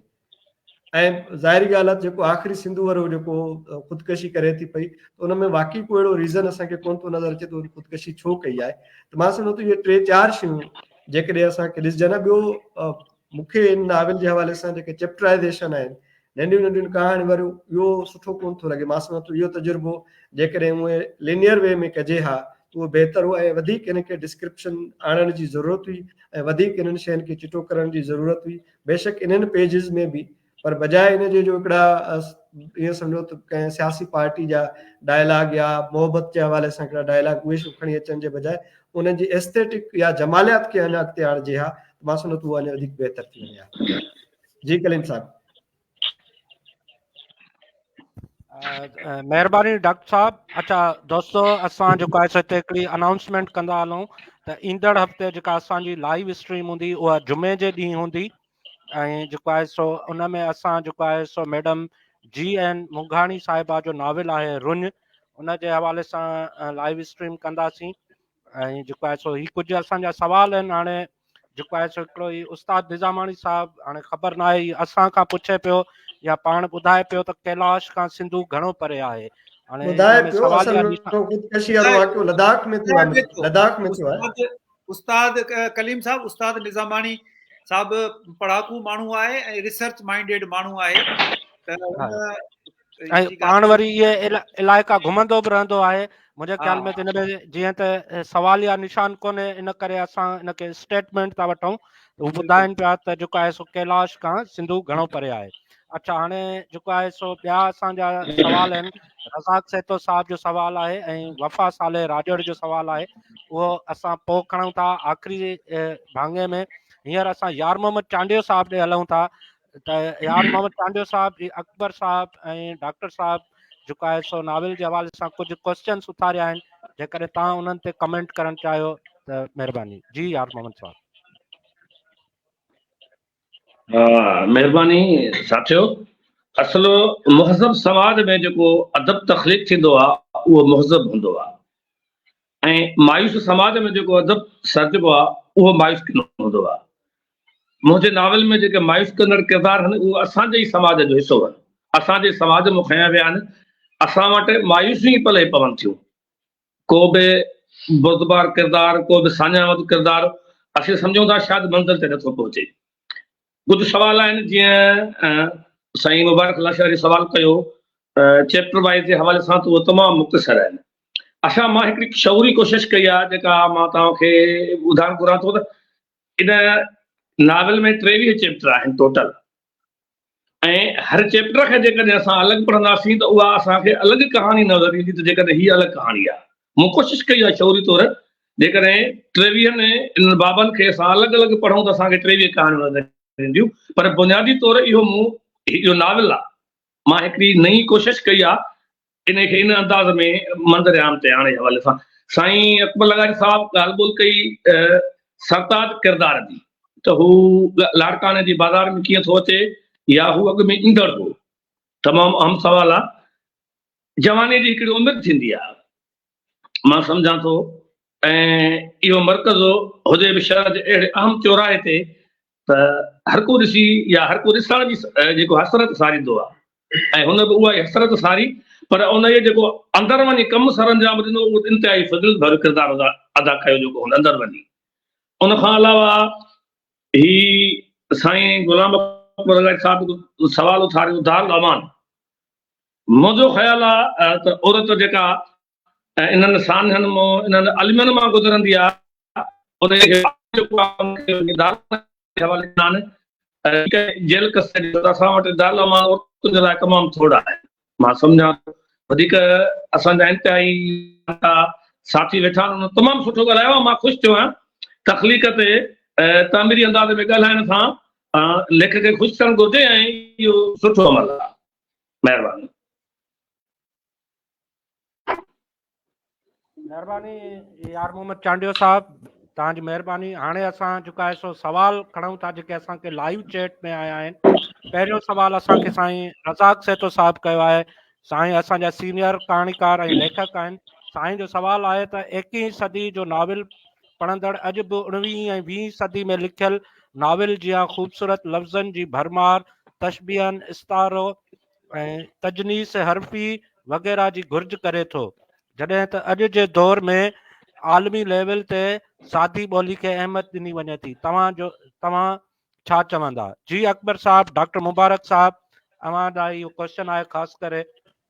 जी अकबर साहब, उन खां पोइ वरी डॉक्टर मुबारक साहब जो बि कमेंट वठूं था। हा, हाणे जीअं साईं चयो आहे त 21 सदी जो नाविल पढ़ंदड़ अॼु बि 19 ऐं 20 सदी में लिखियल नाविल जीअं ख़ूबसूरत, हाणे अचो त पहिरीं 19 ऐं 20 सदी जे नाविलनि जो थोरो सो ॾिसूं पाण न। हाणे 19 सदी में नाविल ऐं 18 सदी में नाविल, 19 सदी में ऐं 20 सदी में इन दौर में नाविल जेके लिखिया पिया विया उहे हुआ रियलिज़म जे तहत, यानी फ्रांस खां जेको रियलिज़म वारो शुरू थियो 19 सदी में तहरीक खणी चइजे या लाड़ो, त उन में रियलिज़म हो त जीअं शयूं आहिनि। उन खां पहिरीं रोमांटिसिज़म वारो दौर हो। रोमांटिसिज़म वारे दौर में इहे तमामु घणियूं हूंदियूं हुयूं, तशबीहूं, इश्तिहारात ऐं ब्यूटी ऑफ लैंग्वेज ते तमामु घणो तवजो ॾिनो वेंदो हो। इहो ई दौर हो जंहिंमें वर्ड्सवर्थ चयो त poetry is overflow of overflow of emotions, जंहिंखे अॻिते हली वरी इख़्तिलाफ़ कयो टी.एस. एलियट त पोइट्री इज़ छा चवंदा आहिनि, फरार आहे, जज़्बनि खां फरार आहे पोइट्री, ओवरफ्लो न हुजणु खपे, फरार आहे। बहरहाल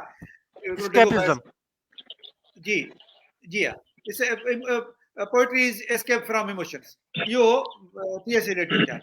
अच्छा, नाविल ते था ॻाल्हायूं त उन वक़्त जो नाविल में स्ट्रेट लैंग्वेज अची वई हुई जॾहिं ही रियलिस्ट आया हुआ, पर उन्हनि ईअं कोन कयो त फ्लावरी लैंग्वेज न लिखी, सभिनी लिखी आहे। पंहिंजो फ्लाबियर बि लिखी आहे ऐं पंहिंजो हाणे नालो विसरी वेंदा आहिनि मूंखे, ऐं रशियन मास्टर्स ॾिसो उन्हनि त लिखियो आहे।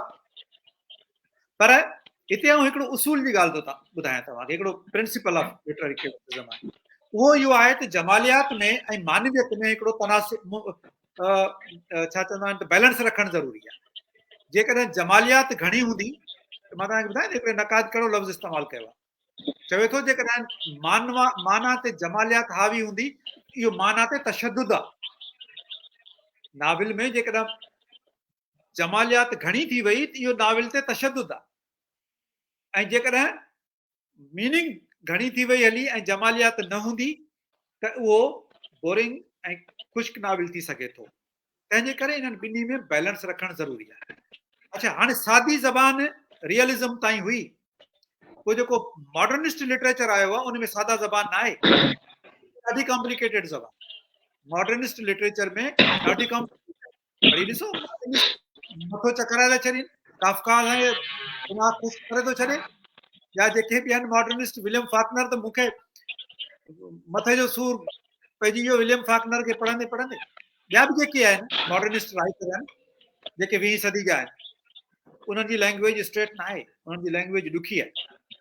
असां वटि सभई आहिनि रज़ा साहब, असां वटि सभु शयूं हलनि पियूं, मॉडर्निज़म बि आहे, रोमांटिसिज़म बि आहे, रियलिज़म बि आहे, सोशल रियलिज़म बि आहे, मैजिक रियलिज़म बि आहे। असां जहिड़ो रिच केर बि कोन्हे। Thank U. ॿिया ऐं शुक्रियो अदा करे छॾियां, ॿिया असांजा इलाही दोस्त अॼु नवां बि ॾिसनि पिया। असांजो अख़लाक अंसारी साहब बि आहिनि असां सां गॾु, वफ़ा सालिया राजपर, अनवर कलीम साहब, सनम जागीरानी साहिबा, उस्ताद निज़ामानी जो ज़िक्र तव्हां कयो, ऐं मूंखे थोरी देरि पहिरियां पंहिंजो जूने साहब, ज़फ़र जूने साहब बि नज़र आया हुआ। सभिनी दोस्तनि जी महिरबानी। जी जी जी सर, बिल्कुलु। अच्छा डॉक्टर साहब, तव्हांजो इन हवाले सां कमेंट वठण खां पहिरीं मां अक्सर जेको आहे सो 20 सदी जे तमामु वॾे नकाद एडवर्ड साइड जो हिकिड़ो हवालो ॾींदो आहियां, ऐं उहो मां हिकिड़े हंधि पंहिंजे मज़मून में लिखियो बि आहे। त उहो चवे थो त अरबी में नसर या नाविल जेको आहे सो एतिरो कामयाबु इन करे न वियो आहे शाइरी जी भेट में, जो शाइरी में एडजेक्टिव्स तमामु घणा आहिनि, अरबी ॿोली में एडजेक्टिव्स तमामु घणा आहिनि, ऐं जेको आहे सो नाविल या कहाणी या अफ़साने लाइ असांखे वर्ब्स जी ज़रूरत पवंदी आहे, एक्शन्स जी ज़रूरत पवंदी आहे।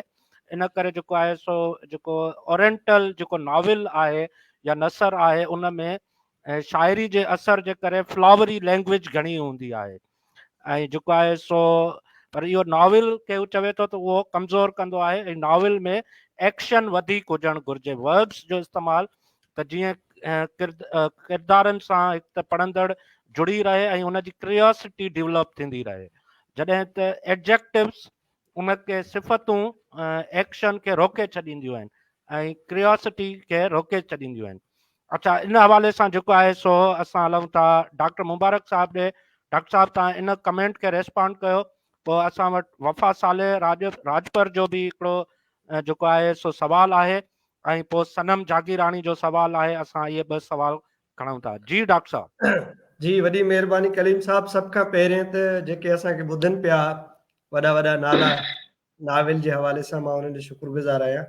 ज़फ़र जुणेजो साहब आहे, अनवर कलीम आहे, अकबर सूमरो साहब आहे, अखलाक अंसारी, वफ़ा साले, काफ़ी दोस्त आहिनि। ऐं मूंखे अफ़सोस आहे त जी जी जी जी जावेद पावर बि मां डॉक्टर ज़फ़र जुणेजे वारे सेशन खे ॾाढो मिस कयां पियो। उजामियो भरा मूंखे दिलि में काफ़ी ॻाल्हियूं हुयूं जेके करणी हुयूं, पर अलाए छो मूंखां उहो डेट जी मिसकम्युनिकेशन जे हवाले सां कलीम सां उहो मूंखां रहिजी वियो। ॿियो दफ़ो कयूं खणी बेशक कयो अथई, ज़बरदस्त थींदो हुयो। ॾाढी ख़ुशी थींदी, मुंहिंजी ख़्वाहिश हुई त मां इन सेशन में लाज़मी हुजां, ॿिए कंहिं में हुजां न हुजां, पर उहो रहिजी वियो। ज़फ़र साहब असांखे ॿुधनि पिया त कॾहिं तव्हां उन ते ज़फ़र साहब जे डिस्कशन ईंदड़ कंदासीं। नाविल ते वरी कजो न। अच्छा साईं अचे पियो। हाणे कमेंट जी तरफ़ हलूं था। रज़ाक साहब तमामु सुठो सवाल कयो आहे। मां सम्झां थो पहिरीं ॻाल्हि इहा आहे त इहा हिकिड़ी चॉइस कलीम आहे साहब आवाज़ न पे आयो। सर हाणे अचे थो आवाज़ तव्हांखे चांडियो साहब? कंहिंजो आवाज़, कलीम जो या मुंहिंजो? अच्छा, मूंखे लॻे थो त चांडियो साहब जो थोरो नेट जो प्रॉब्लम आहे, उन जे हैंग नेट थी जो विया इशू आहिनि। आहे। सर जी जी तव्हांखे आवाज़ अचे पियो यार मोहम्मद चांडियो साहब?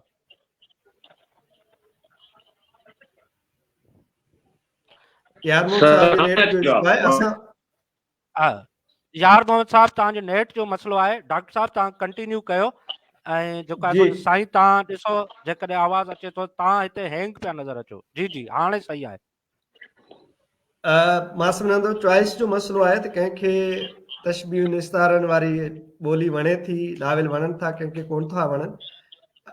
साईं मरूम अब्दुल कादिर जुणेजो साहब चवंदो हो त मूंखे उहे नाविल वणंदा आहिनि जंहिंमें की वाक़िया या रियल वाक़िया हुजनि, उन्हनि ते लिखियलु हुजे। जे मिसाल तौर मॉडर्निस्ट जेके नाविल्स हुआ उन्हनि खे जुणेजो साहब तमामु घणो पसंदि कंदो हुयो, जिन में जंगियुनि जे हवाले सां या जंगियुनि खां पोइ जे वाक़ियनि जे हवाले सां जेके नाविल या फिक्शन लिखियो वेंदो उनखे पसंदि कंदो हुओ। और कंहिंजी पंहिंजी हिकिड़ी चॉइस आहे। मॉडर्निस्ट अकबर साहब जीअं चयो त मॉडर्निस्ट जेके हुआ उहे प्रिसाइज़ कंदा हुआ। उहे चवंदा त डेकोरेशन इज़ ए क्राइम।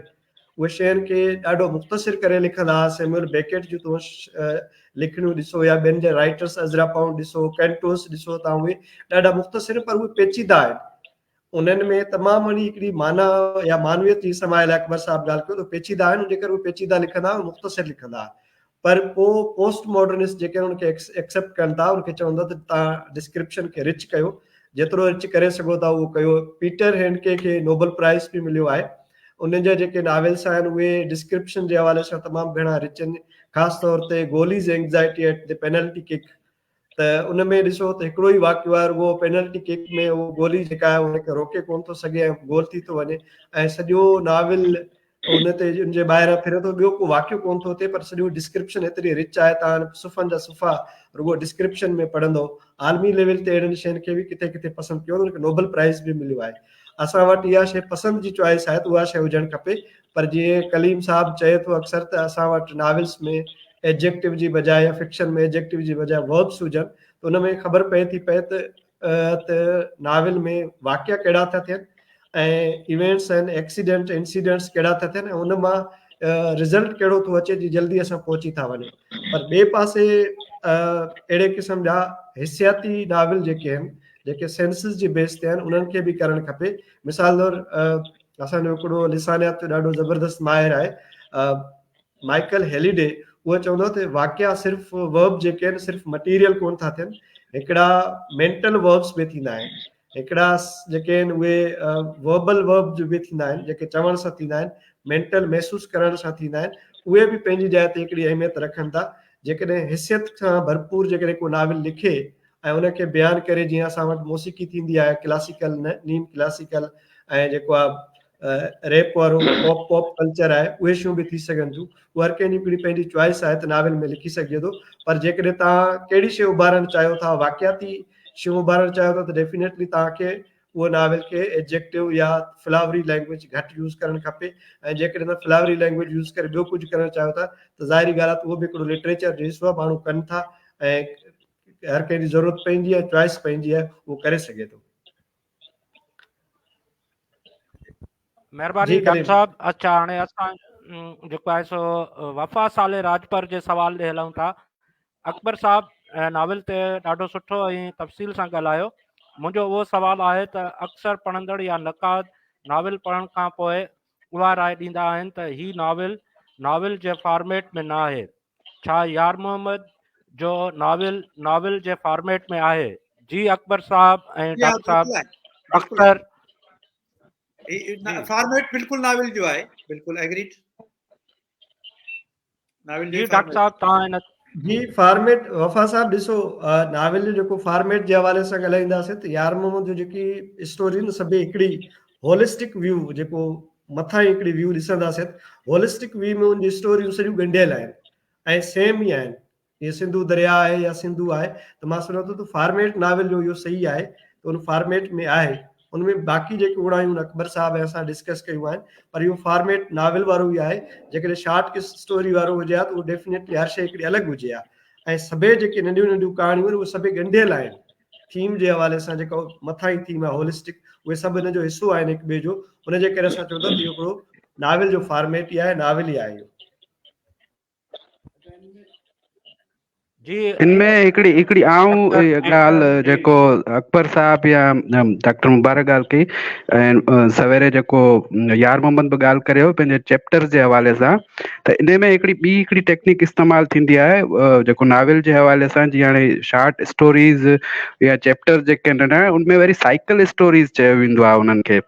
उहे बि कॾहिं कॾहिं राइटर शामिल कंदा आहिनि, नाविल निगार कंदा आहिनि। जॾहिं तव्हां मिसाल तौर उनखे मजमूई तौर ते पढ़ंदा उहो हिकिड़े नाविल में नज़र ईंदियूं, पर जेकॾहिं तव्हां उनखे धार करे पढ़ंदा त उहे वरी स्टोरीज़ थी वेंदियूं आहिनि। त उन्हनि खे वरी साइकिल स्टोरीज़ चयो वेंदो आहे, जेके पोइ उहे पाण में हिकिड़े राइटर जेको आहे उन्हनि खे मजमूई तौर ते ॻंढे पेश कंदो आहे। त आउं सम्झां थो यार मोहम्मद जे नाविल में उहो ज़ाहिर आहे हिकिड़े नाविल जे ई फॉर्मेट में लिखियल आहे शइ, त उन इहा थी सघे थो उन शौरी तौर या उनखां लाशौरी तौर ते इहो टेक्निक इस्तेमालु थी वई हुजे या उनखे अहिड़ो फॉर्मेट ॾिनो आहे त इनखे असीं साइकिल स्टोरीज़ जे उनमें ज़िमरे में आणे सघूं था। त वफ़ा जो जेको सुवाल आहे उनमें असीं, मुंहिंजे ख़्याल में असां मां को बि इन ते डिसएग्री न हूंदो को नाविल जे फॉर्मेट में न आहे। ज़ाहिर आहे हिकिड़े नाविल जे ई फॉर्मेट में ही शइ असां ताईं पहुती आहे। जी अख्तर महिरबानी। इन में यार मोहम्मद साहब अॻु में ई चयो त उन डेलिबरेटली जेको आहे सो ईअं कयो आहे ऐं जेको आहे सो साइकिल स्टोरीज़ रखियूं आहिनि इन में। ऐं जेको आहे सो हाणे असां सनम जागीराणी जे सवाल ते हलूं था। मुंहिंजो हिकु आम सवाल आहे, हिन नाविल जे बारे में न आहे, छा नाविल में कंहिं ग़लति कम लाइ कंहिं क़ौम जो नालो लिखी सघिजे थो? ॾुखियो सवाल अची वियो आहे साईं। मां ॿुधायां थो, हुनजो जवाबु ॾियां थो, मिसालनि सां जवाबु ॾियां थो। ॾिसो, दुनिया में कई अहिड़ा नाविल लिखिया विया आहिनि। हिकिड़ा नाविल जीअं गार्शा मार्क्विस जो आहे नाविल, त उन में जेको इमेजिनरी शहर आहे माकूंदो, यादि आहे तव्हांखे, तव्हां पढ़ियो आहे पंहिंजो 100 Years of Solitude। उन में माकूंदो नाले दुनिया में किथे बि शहर कोन्हे, को बि इमेजिनरी शहर आहे, ठीकु आहे। पर वरी तव्हां ग्रैंड मास्टर दुनिया जो, मां सम्झां थो त वॾे खां वॾो ग्रैंड मास्टर जेको आहे नाविल जो, उहो टालिस्टाए आहे। टालिस्टाए जे वार एंड पीस में तव्हां ॾिसो त फ्रेंच जो संसदो ज़िक्र आहे, नेपोलियन जो ज़िक्र आहे संसदो। त उते हू छो इहो हिस्टोरिकल आहे न, उन हिस्टोरिकल नाविल में ईअं थींदो आहे त हाणे हिन नेपोलियन हमलो कयो रशिया ते 1810-12 या इन टाइम ते को, त हाणे उनखे नाविल निगार लिकाए कोन सघंदो, उनखे नाविल निगार इमेजिनरी ॻाल्हि में लिकाए कोन सघंदो। त इहो केरु हो? ज़ाहिर आहे हिकिड़ी हिस्ट्री तां शइ लिखियल आहे न। हाणे जेकॾहिं तव्हां कंहिं हिस्टोरिकल पर्सपेक्टिव में लिखो था त पोइ त भले क़ौम जो नालो लिखो, उन में कोई हर्ज कोन्हे, ऐं अहिड़ा नाविल लिखियल आहिनि। पर जेकॾहिं हिस्टोरिकल पर्सपेक्टिव न आहे ऐं सिर्फ़ु कोई थीम बेस्ड नाविल आहे। नाविल जा बेसिस हूंदा आहिनि, हिकिड़ा थीम बेस्ड नाविल हूंदा आहिनि, हिस्टोरिकल हूंदा आहिनि, हिकिड़ा आइडियोलॉजिकल बेस ते नाविल हूंदा आहिनि, मुख़्तलिफ़ शयुनि जे बेस हूंदो आहे नाविल जो। त मां चवंदुसि त जेको हिस्टोरिकल नाविल हूंदा आहिनि या उनजो जिन जो बैकग्राउंड हिस्टोरिकल हूंदो आहे, उन में क़ौम जो नालो खणी सघिजे थो। बाक़ी जेके थीम बेस्ड नाविल आहिनि उनखे उन में अवॉइड करणु बहितर आहे। अच्छा, इन में जेको आहे सो असांखे सिंधी अदब में वरी जमाल अबड़े जी कहाणी आहे पीराणी, उन में बि इहो मिसाल मिले थो जेको आहे सो हिकिड़े मख़सूस उन जो हा, कम्युनिटी जो। मूंखे यादि आहे जी जी बिरोहिन जी अच्छा बिरोइन ते जी जी बिरोहिन जी ॻाल्हि अच्छा, इहो ई सुवाल असां डॉक्टर साहब जेकॾहिं इन ते रिस्पॉन्ड करणु चाहियो त जी ज़बरदस्त। जी जी जी अकबर साहब ॾाढो एहतियात सां वर्ड यूज़ कंदो आहे। साईं चओ त माना एहतियात करणु घुरिजे ऐं एहतियात कजे, पर मां सम्झां थो त इहो त हिकिड़ो सजेशन आहे, हिकिड़े क़िस्म जो विश आहे, डिज़ायर आहे, पर रियलिटी में मां सम्झां थो त जेकॾहिं कंहिं क़ौम जो कंहिं कबीले जो को माण्हू ग़लति कमु करे थो, उनखे जेकॾहिं उन हवाले सां लिखे थो पियो, त मां सम्झां थो इन में को ऐब कोन्हे को। हर क़ौम में सुठा माण्हू बि हूंदा आहिनि, ख़राबु माण्हू बि हूंदा आहिनि, ऐं उन ख़राबु ऐं सुठनि माण्हुनि जे सुठा कम बि हूंदा आहिनि ऐं ख़राबु कम बि। जेकॾहिं तव्हां फ़र्ज़ु कयो था कंहिं माण्हू जे हीरोइज़म वारी ॻाल्हि कयो था, मिसाल तौरु तव्हां परू चांडियो ते हिकिड़ो नाविल लिखो था, परू चांडिया जी सुठियूं ॻाल्हियूं लिखंदो, पर हुन सां गॾोगॾु तव्हां हुन जूं ग़लति ॻाल्हियूं बि लिखंदो जेके हुननि एज़ ए इंसान उहो करे सघो था। ज़ाहिरी ॻाल्हि आहे तव्हां इंसान ते नाविल लिखंदो, त मां सम्झो थो इहा असांजे हिकिड़ी क़ौमी हवाले सां माण्हुनि जी नैरो माइंडेड सम्झनि था, असांजे माण्हुनि जूं रुॻो ख़ूबियूं लिखो ऐं असांजे माण्हुनि जूं जेकॾहिं का ग़लति कमु आहे त उहो तव्हां न लिखो। मां सम्झां थो इहो असांजो बैकवर्ड सोसाइटी जो इशू आहे, हिकिड़े आर्ट जो इशू कोन्हे, इहो नाविल निगार जो इशू कोन्हे जो हू कंहिं ज़ात जो कंहिं कबीलो जो नालो खणी लिखे या न लिखे, उहो लिखी सघे थो ऐं असांखे उहा शइ एक्सेप्ट करणु खपे त ईअं बि थी सघे थो, ग़लति कम बि थी सघनि था। हा, बाक़ी अकबर साहब वरी चूंडियल ॻाल्हि आहे, सोचियल सम्झियल लफ़्ज़नि जी सिलेक्शन सोचे सम्झे करे त पोइ अवॉइड करे ऐं फर्ज़ी करे छॾिजे त उहो वधीक बहितर आहे। आउं हुन में हिकिड़ी ॻाल्हि आउं हुन में कयां थो, हिकिड़ी ॻाल्हि आउं कयां थो। आउं हिन ॻाल्हि जो क़ाइल आहियां त इस्म ख़ासि में त भले नालो बि ज़ात बि थी सघे थी, इस्म ख़ासि जॾहिं असां चई रहिया आहियूं। मिसाल जी ॻाल्हि तव्हांखे ॿुधायां थो बाबा, जेकॾहिं डॉक्टर मुबारक अली लाशारी ऐं यार मोहम्मद चांडीअ में कंहिं ॻाल्हि ते झगड़ो थी, आउं चवंदुसि त डॉक्टर मुबारक लाशारी, भले ते आउं नालो ज़ात बि वठां, आउं चवंदुसि डॉक्टर मुबारक लाशारी ऐं यार मोहम्मद चांडीअ जो झगड़ो थी पियो, इहो सही आहे। पर जेकॾहिं आउं चवां त चांडियुनि ऐं लाशारियुनि जो झगड़ो थी पियो आहे, इहो ग़लति आहे। हा जी उनखे जनरलाइज़ करणो आहे न, चांडियुनि बाबा ही चांडिया ऐं लाशारियुनि जो झगड़ो कोन्हे, डॉक्टर मुबारक जो ऐं यार मोहम्मद जो झगड़ो आहे।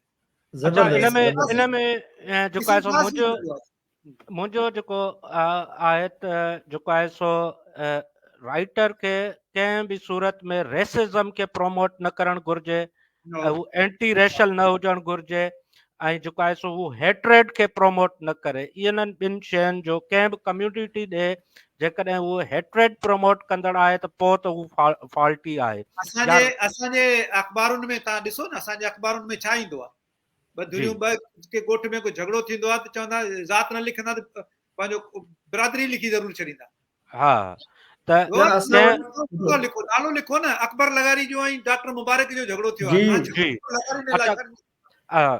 ऐं कंहिं ख़ासि क़ौम खे या कंहिंखे उनजे कंहिं उनखे जेको आहे सो हाईलाइट कजे टेबूज़ खे, या उनखे सिर्फ़ु उनखे रेसिज़म या उनखे नीचो ॾेखारण लाइ, त इहो अदब जो कमु न आहे। मां सम्झां थो इन खां लेखक खे पासो करणु घुरिजे। अदब जी ऐं तनक़ीद जी अख़लाक़ियात जे सख़्तु ख़िलाफ़ आहे। इहो ट्राइबलिज़म जो रिज़ल्ट आहे त असांजा माण्हू ईअं सम्झनि, ॿुधो उहो ईअं थिए थो त पर इन में वरी जेको आहे सो लेखक सां इहा बि नाजाइज़ी कई थी वञे त लेखक जेको बि लिखे थो उन ते वरी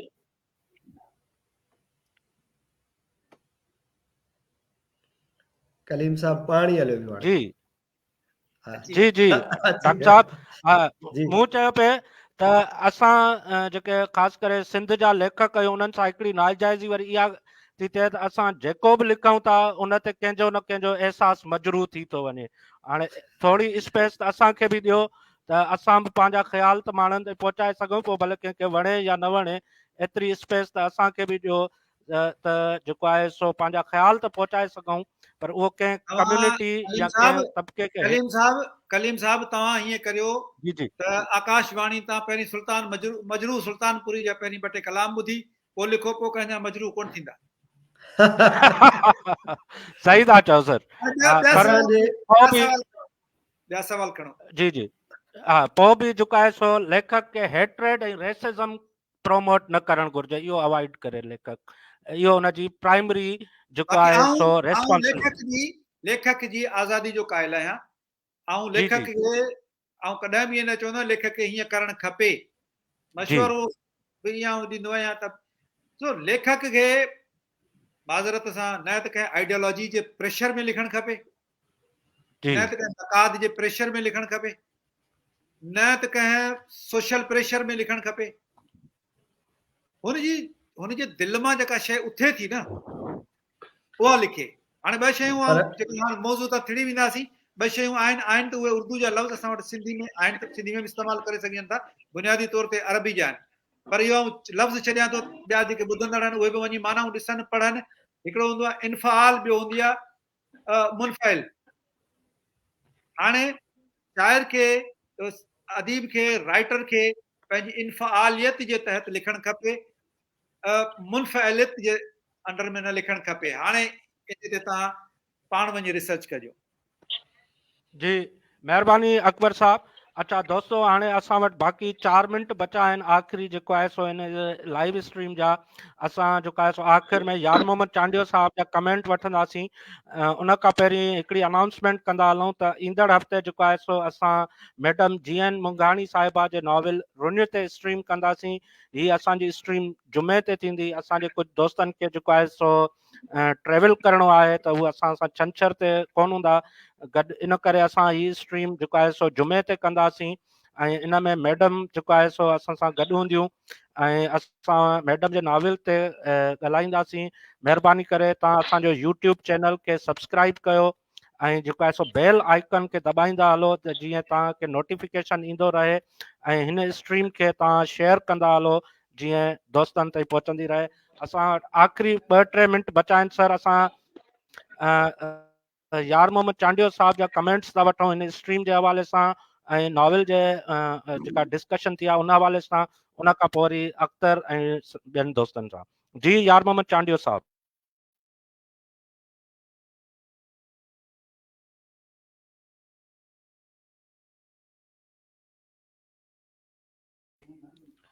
अच्छा, मूंखे लॻे थो साईं सां को नेटवर्क जो इशू आहे सर।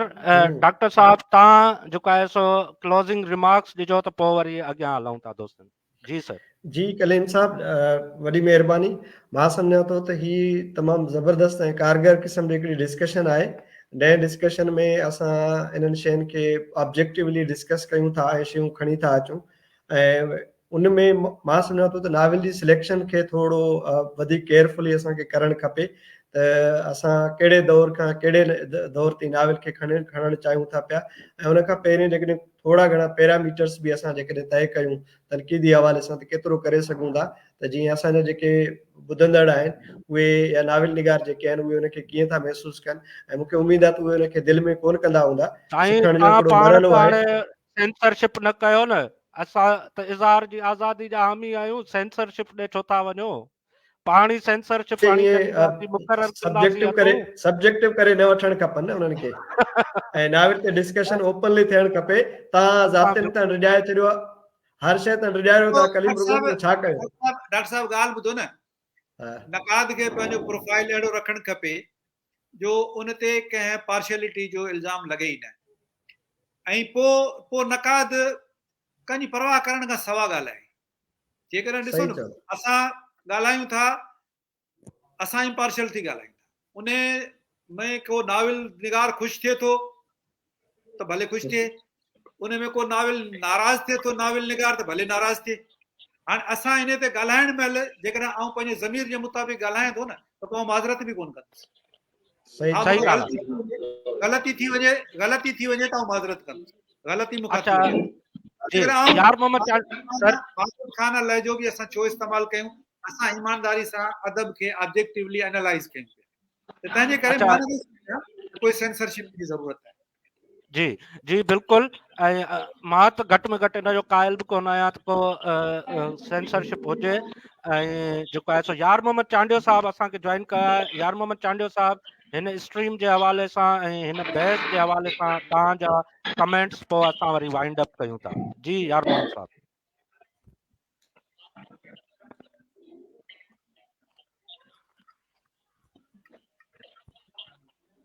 यार मोहम्मद चांडियो साहब तव्हां प्लीज साईं पंहिंजा कोन पियो कमेंट। ॿुधे, साईं यार मोहम्मद चांडियो साहब कोन पियो ॿुधे, लॻे थो हुनजो वॉइस जो मसइलो आहे या अच्छा दोस्तो दफ़्तर ॾियणो था। असांखे अच्छा असांखे जेको आहे कलीम सिंधी ॿोली जे साहब हिकिड़े ॿिए। जी सर। आवाज़ न पिया आहियो कलीम साहब, मूंखे ॾाढी कोशिशि कई आहे या कुझु ॾिसणो पियो आहे। हाँ तव्हां सां सर नेट जो थोरो प्रॉब्लम आहे। तव्हां पंहिंजा लास्ट कमेंट्स ॾियो त पोइ वरी हिन स्ट्रीम खे वाइंड अप कयूं।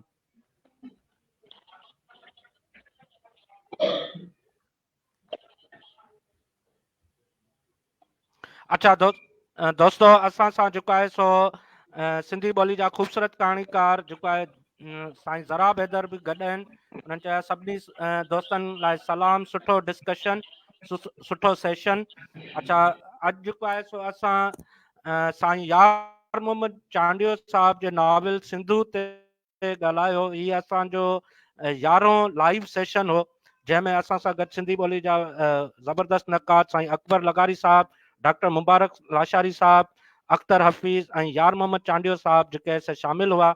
ऐं इन में असां जेको आहे सो भरपूर नमूने सां मुख़्तलिफ़ पासनि खां ॻाल्हायो। ईंदड़ हफ़्ते दोस्तो असांजो जेको सेशन आहे उहो जुमे ते आहे ऐं उहो असां नॉविल रुनित ते कंदासीं जंहिंमें मैडम GN मुंगाणी साहिबा बि असां सां गॾु हूंदियूं। ऐं तव्हां सभिनी दोस्तनि जी वॾी महिरबानी दोस्तो। GS सिंधी ॿोली, महिरबानियूं।